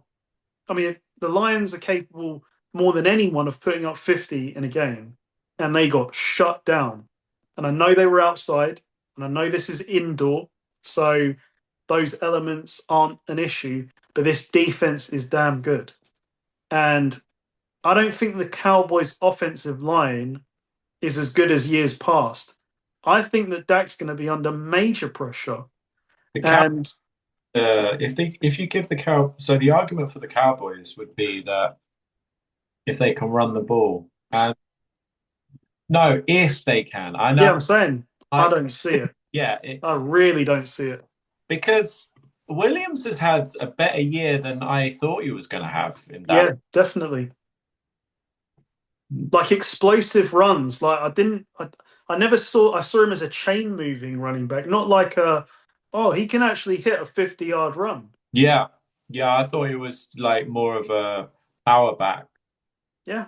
Yeah, he's been making big plays, but yeah, this is a tough ask.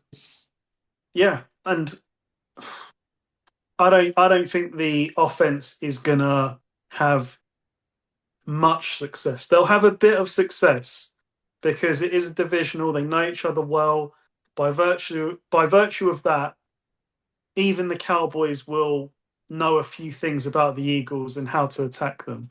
But Mm. it's not going to be enough to score a lot. So it's really on the other side of the ball, the Eagles' offense against this Cowboys defense. Well, I, like you, think they're gonna. It's a get right kind of game for them. Like, who do you want to play when you're struggling on offense?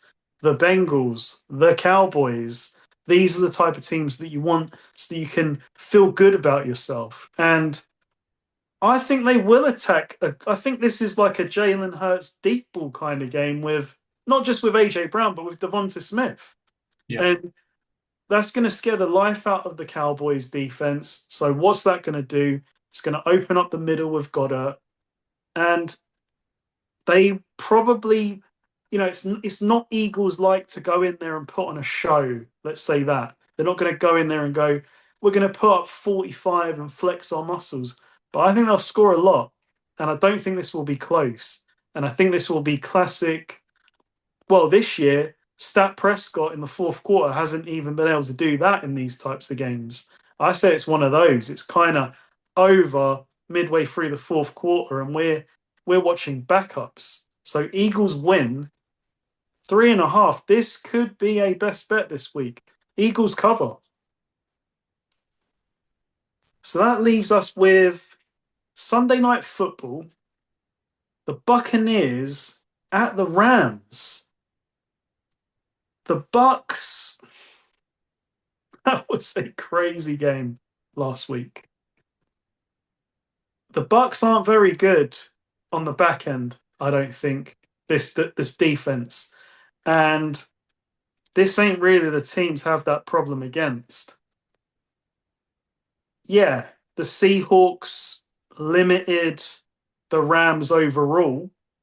I mean, the Rams had their moments, but the Bucks defense is nothing like the Seahawks defense. Like, this is going to be a sort of Matt Stafford, I'm a candidate for MVP kind of game, I think, because Nakua and Adams as a pair, yeah, the Bucks don't have the answers for these two. But on offense, sorry, on the other side of the ball, so the Bucks offense versus the Rams defense, the Bucks have had struggles, and last week they played against a defense that has no capability of stopping the run, to the point where even the Bucks stand-in running back had a 50-yard touchdown. That's not going to happen. And a huge game. That's not going to happen against this Rams defense, though, I don't think. But Baker will keep swinging. So for me, the spread 6.5. That is pretty tough. See, I think this is the type of game where the Rams will get in front. So the Bucks will get stopped, and the Rams will kind of capitalize that.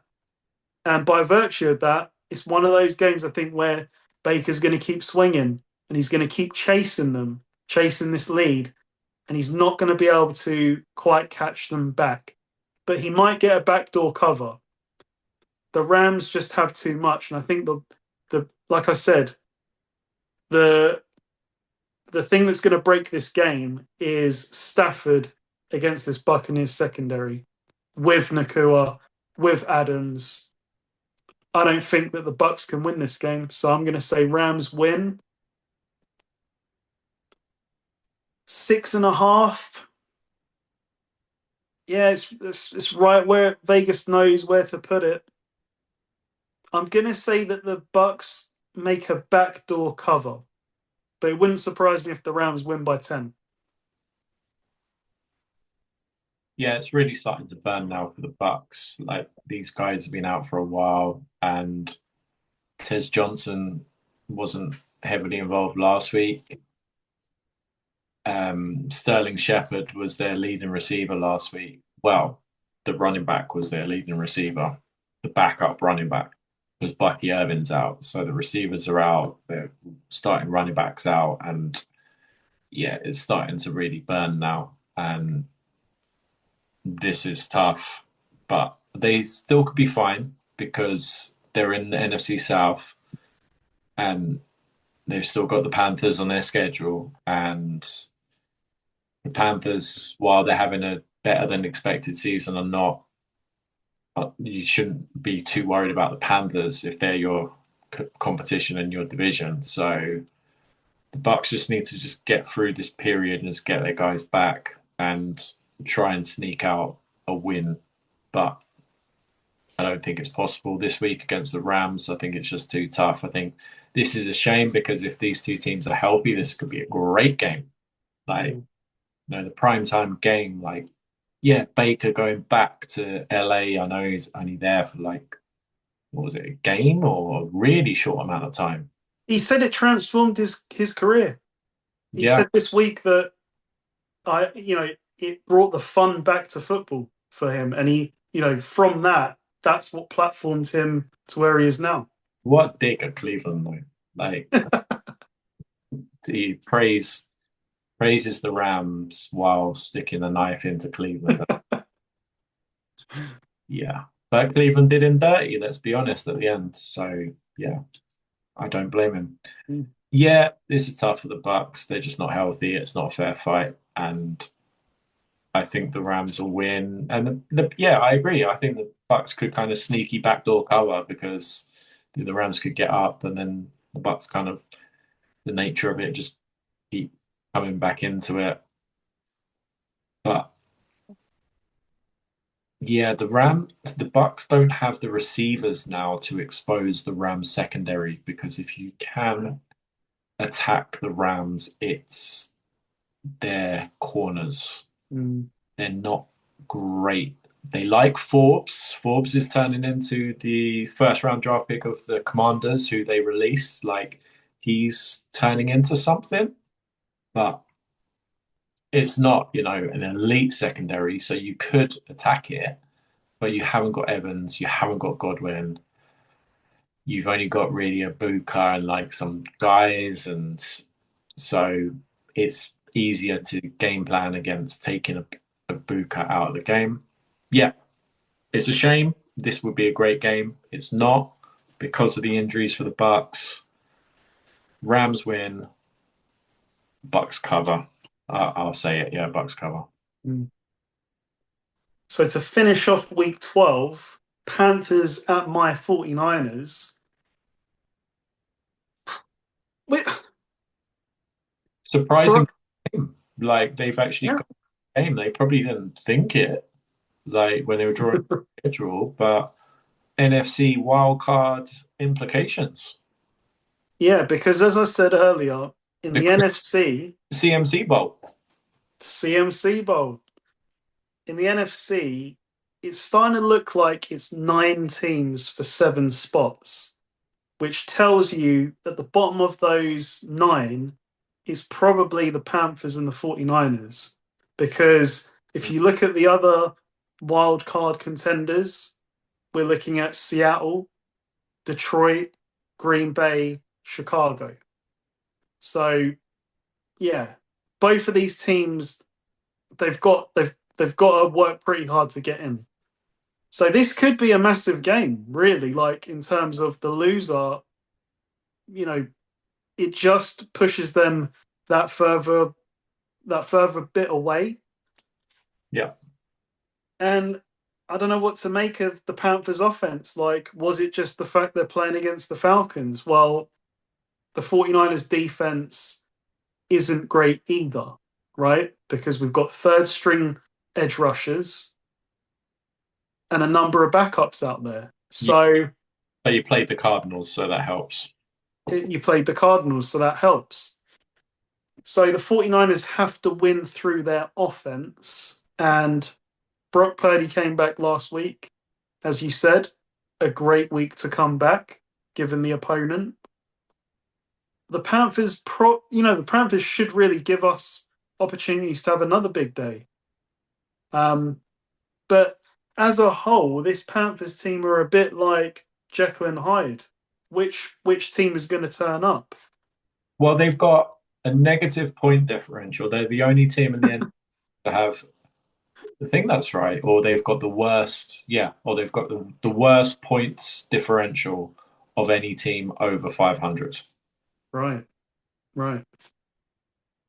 So when you look at Purdy, he's more aggressive than Mac Jones. He's not as efficient, but it's pick your kind of preference. Do you want the quarterback that's more efficient and makes less mistakes, but he doesn't have as many explosive plays? Or do you want the quarterback that makes more explosive plays, but also, like last week, could have had a number of picks? It's one of those. But the 49ers offense is getting healthy. You know, Pearsall is back. Purdy's back. The only guy that's not there is Ayuk now. So it And really close, is he? Ayuk's not close. it feels that way now because they say the same thing every week. You know, we think he might be back next week. We think he might be back next week. This is year 2, isn't it? He missed pretty much all of last year. Yeah, he got injured halfway through last year. So the knock-on effect is that he missed a lot of, he's missed a year, right? Yeah, But it was a and serious and he one. last year as well. So you haven't really had Ayuk for 2 years now because Yeah, he wasn't a factor at the start of last year, from what I remember. yeah, he was having a lot of drops because he sat out the season because of the contract and couldn't hit the ground running. Yeah, So when you look at it, Kittle, Jennings, Pearsall, Kendrick Bourne is more than enough. It's not elite, but it's more than enough. I still think Kittle's elite, but as a collective, it's more than enough. And you got CMC, and you've got Brian Robinson Jr. chomping at the bit at any snap he can get. He's like, I've got to take advantage. So it's on the offense to win these games. I don't think the Panthers are going to put up as many points as they did last week. I think that, yes, our defense is going to allow them to have something, but Salah and his coaching will be able to provide some stops. And so it's just on the offense. Can you deliver? Can you execute? I say they will do that this week. The spread is 7. Yeah. I can understand it, but it scares me to say that the 49ers will cover that given the defense. So maybe I'm taking the easy road. I think 49ers do win this game, but I think that the Panthers will cover. I think that the 49ers will win this game, and I think they're going to crush the Panthers because I think the Panthers are a little bit of fool's gold because they seem to win close games or they get stomped, and I think this is a stomping week. And yeah, the 49ers are extremely well coached. Purdy came back. Don't really love the Panthers defense. Um, the way the Panthers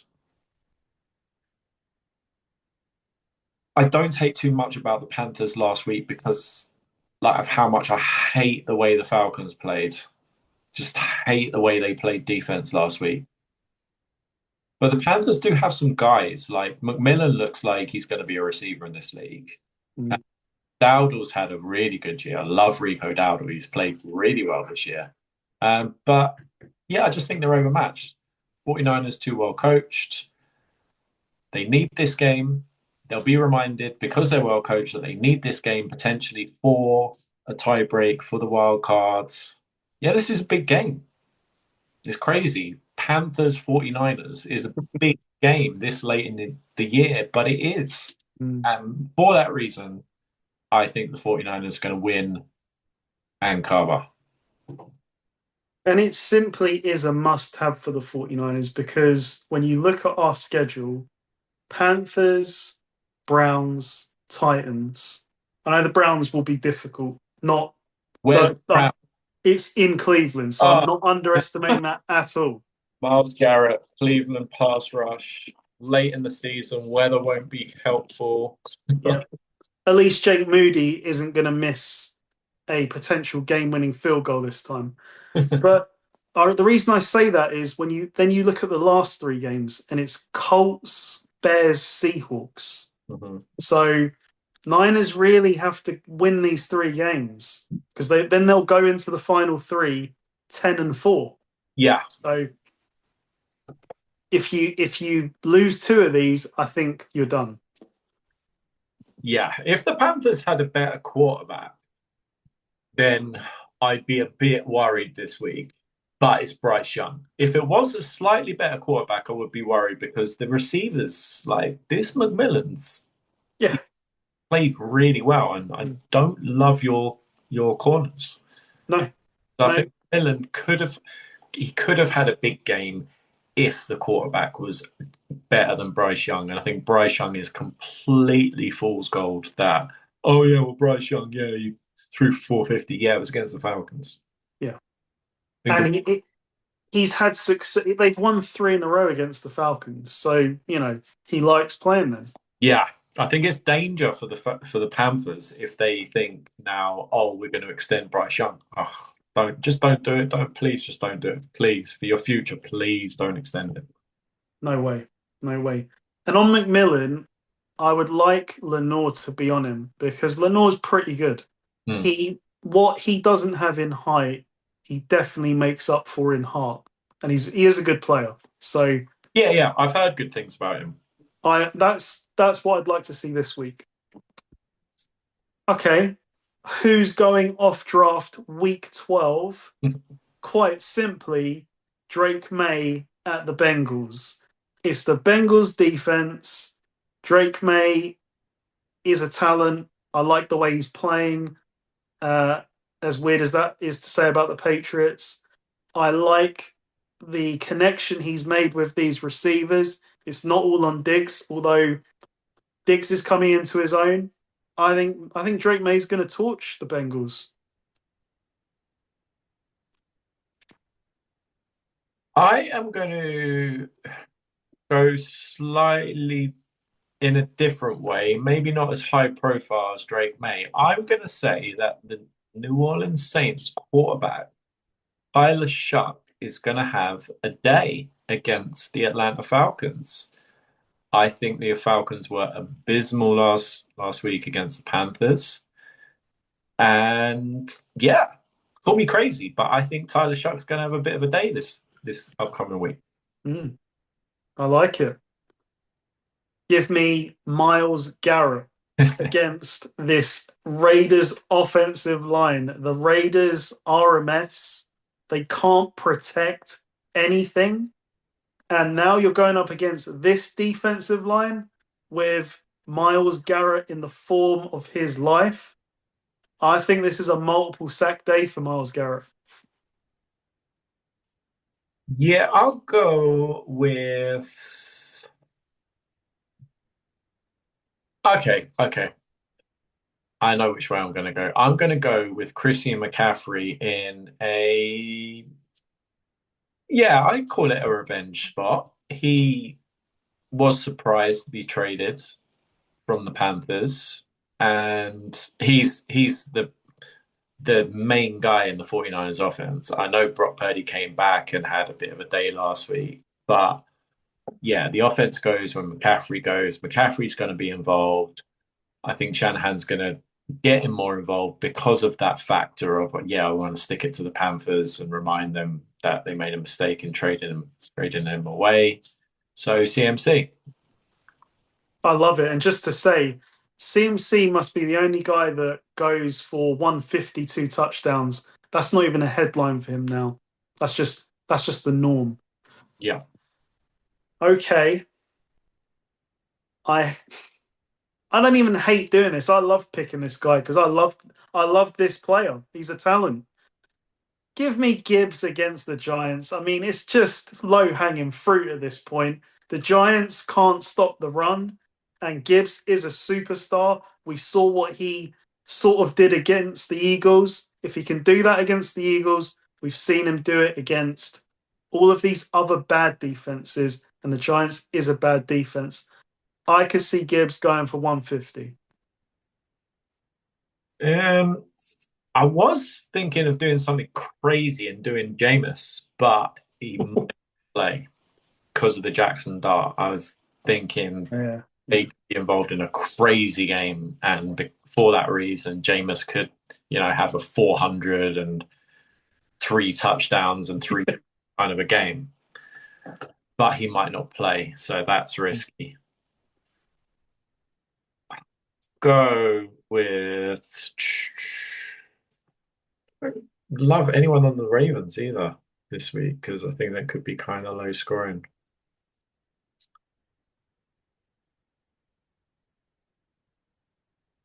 I,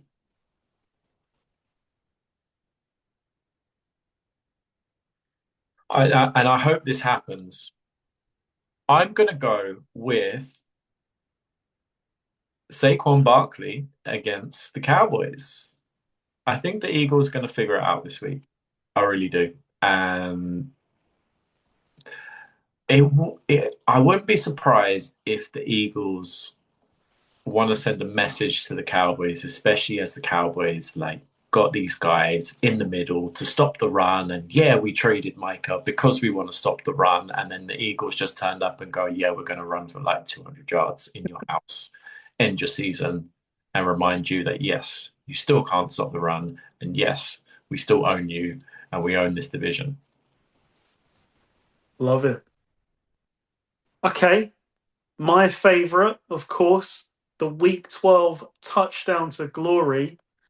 Do you have anyone in mind, Paul, to kick us off? Yeah, I've got just on the value, the price Yep, that's what we're looking for. heading into it. I was looking for a Patriots receiver and Hunter Henry, yeah, but he's not good enough value. So I'm going with their number two receiver, I would say, Mac Hollins. You won't believe this. That is who I had as well. Okay. But no, that's your pick.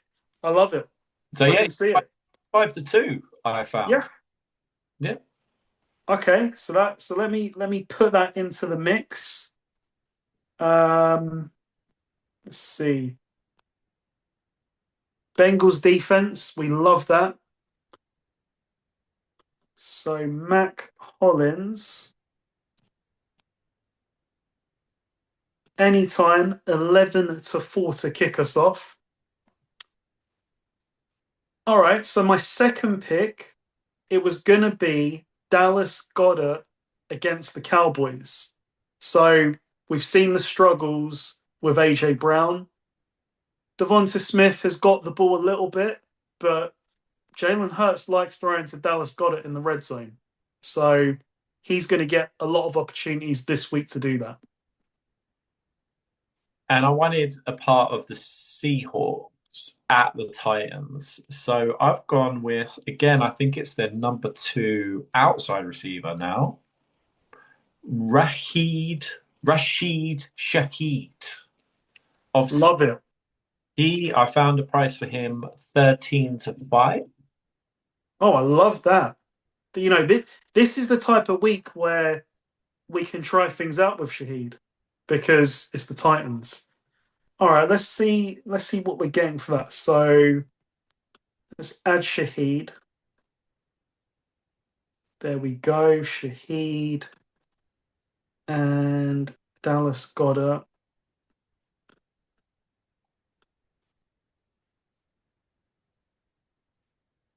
So that already has us at 37.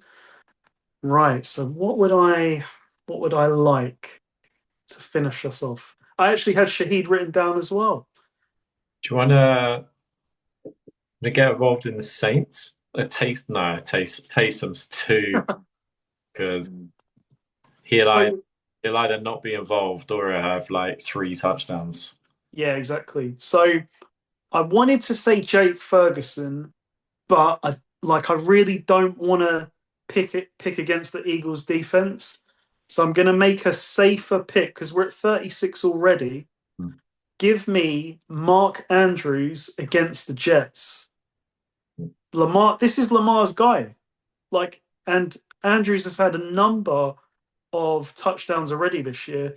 So let's add him into the mix. Let's see. My angle here is I'm hoping the Jets are going to be like we have to stop King Henry, and if so, Lamar's going to pick them apart anyway. Yeah. Okay, it's not as high as it was last week, but we're getting 89-1 for that fourfold, and I love it. I really love it. So this could be the week. Third time lucky. Right. Best bets. Okay. So, what have we got here? Okay. There's been a bit of a theme to our draft and our touchdown to glory, and it's going to follow into here because I'm taking the Patriots -7 at the Bengals. No questions asked. The Bengals defense sucks. And even if Joe Burrow comes back, there's no Jamar Chase. That's a big deal. So Patriots to cover -7. I'm going with the Jacksonville Jaguars and the Arizona Cardinals to be over 47.5 points.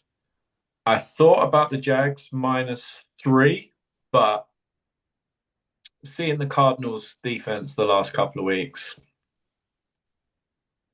I just think this game's got a lot of points. I think it could be crazy. It's not going to be weather as a factor. Cardinals have conceded 40 points back to back weeks. 47.5 seems fair to me. So give me over. Give me the Seahawks -13.5. I know it's huge, but I trust the Seahawks. I've seen them do it like 4 or 5 times this year against teams like this. This feels like a game where they might put up 30 again in the first half. Yeah, I don't I don't love betting bad teams over, but I hated the way that Atlanta played so much last week, especially when the game was on the line on defense and they couldn't make a tackle, just couldn't make any kind of plays. That I'm going to take the Falcons Saints over 39.5 points. Oh, that is low. Yeah, I just thought the number was low, and I think I just don't like the Falcons defense, and it's going to be crazy in New Orleans. And yeah, I think everyone's going to score points against Atlanta moving forward. Okay. So that leaves us with the week 12 wheel spin bet builder.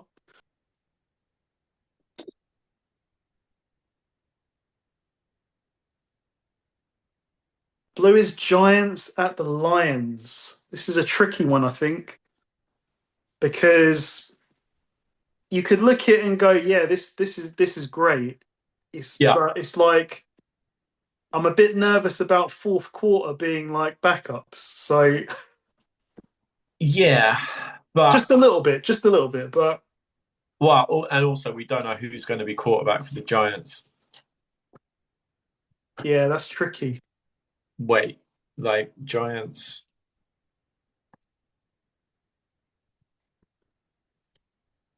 Well, the Giants Lions, I would go Gibbs scrimmage yards Yeah, over over 50 points. The spread's 50. The total points is 50. yeah. And So we got the over 50 points, and we're gonna go Gibbs over 106 and a half total scrimmage. I love that. And I'm going to say Gibbs anytime touchdown. mhm. And then who's Wow. who's really involved with the Giants for catching? Can you believe this? Gibbs anytime touchdown is like 1 to 3. Yeah. I almost don't want to put it in now because there is always that risk. Yeah, I wouldn't put that I in. don't think I don't think it's No, valuable enough. no, So we'll take that out. it's not. What do we think about Jared Goff 2 passing touchdowns?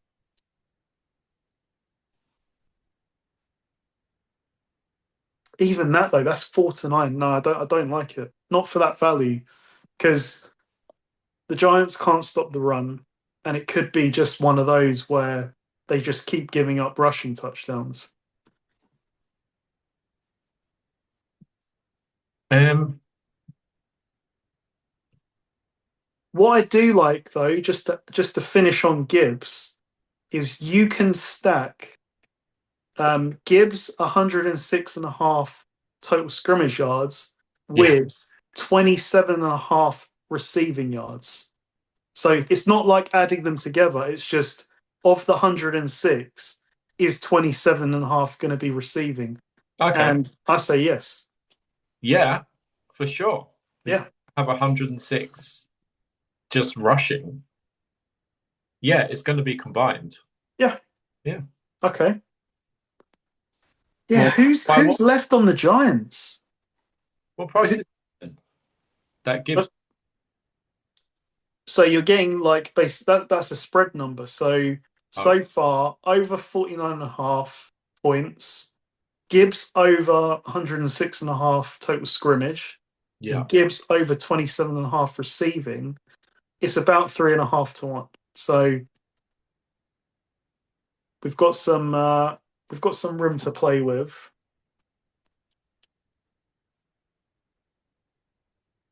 Let's see what else we got here. I've got here only prices on Jackson Dart, so it looks like Jackson Dart is Wow. Okay. Vegas think he's going to play. What? Ooh.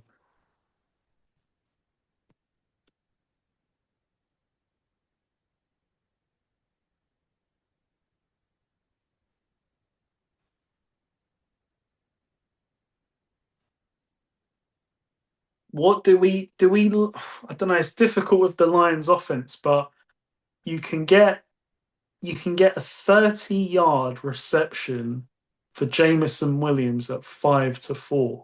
But it has to be one of those, one of those big plays. Yeah. Do you have total team points? I have here the Lions points. So I've got a spread of being 30.5. Wow. Okay. So 31's a winner. Let's see. Don't think I get that on Sky Bet. What else have we got Should here? be in team market if you've got a team market.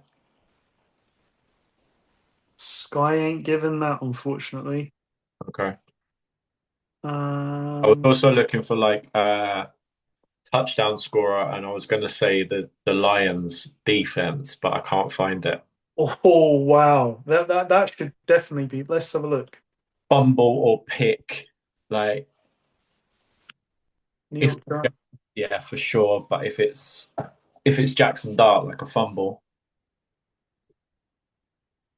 Detroit defense. Wow. Anytime 13-2. Yeah, yeah, we could go crazy. I mean, it'll be like an amazing bet if it comes in. yeah. Yeah, yeah, yeah. Screw it. Because it's difficult. That's the thing. We could go and pick a bunch of Giants players, but I don't know. I don't trust their offense. So this we've got 4 legs over 49.5 points. Jahmyr Gibbs over 106.5 total scrimmage. Gibbs also over 27.5 receiving. And the Detroit Lions defensive or special teams touchdown, we're getting 28-1. Yeah, I'm going to be watching that game closely now because it doesn't have to necessarily happen on defense. yeah, and it's a runner like the whole way through the game as well. It's Yeah. not. Yeah, yeah, Khalif Raymond on the returns, you never know. yeah. Could happen on the last play of the game. Like you just don't know. Yeah.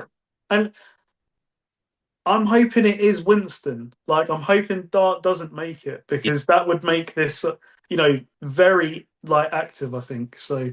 Yeah, yeah, yeah, I agree. It's got much more of a chance with Jameis than Jackson Dart, but There's something about Detroit at home, like forced fumbles. It doesn't have to be on the quarterback. It's like you said, forced fumble, recovered, crowds going bonkers, and they run it back. So yeah, I like it.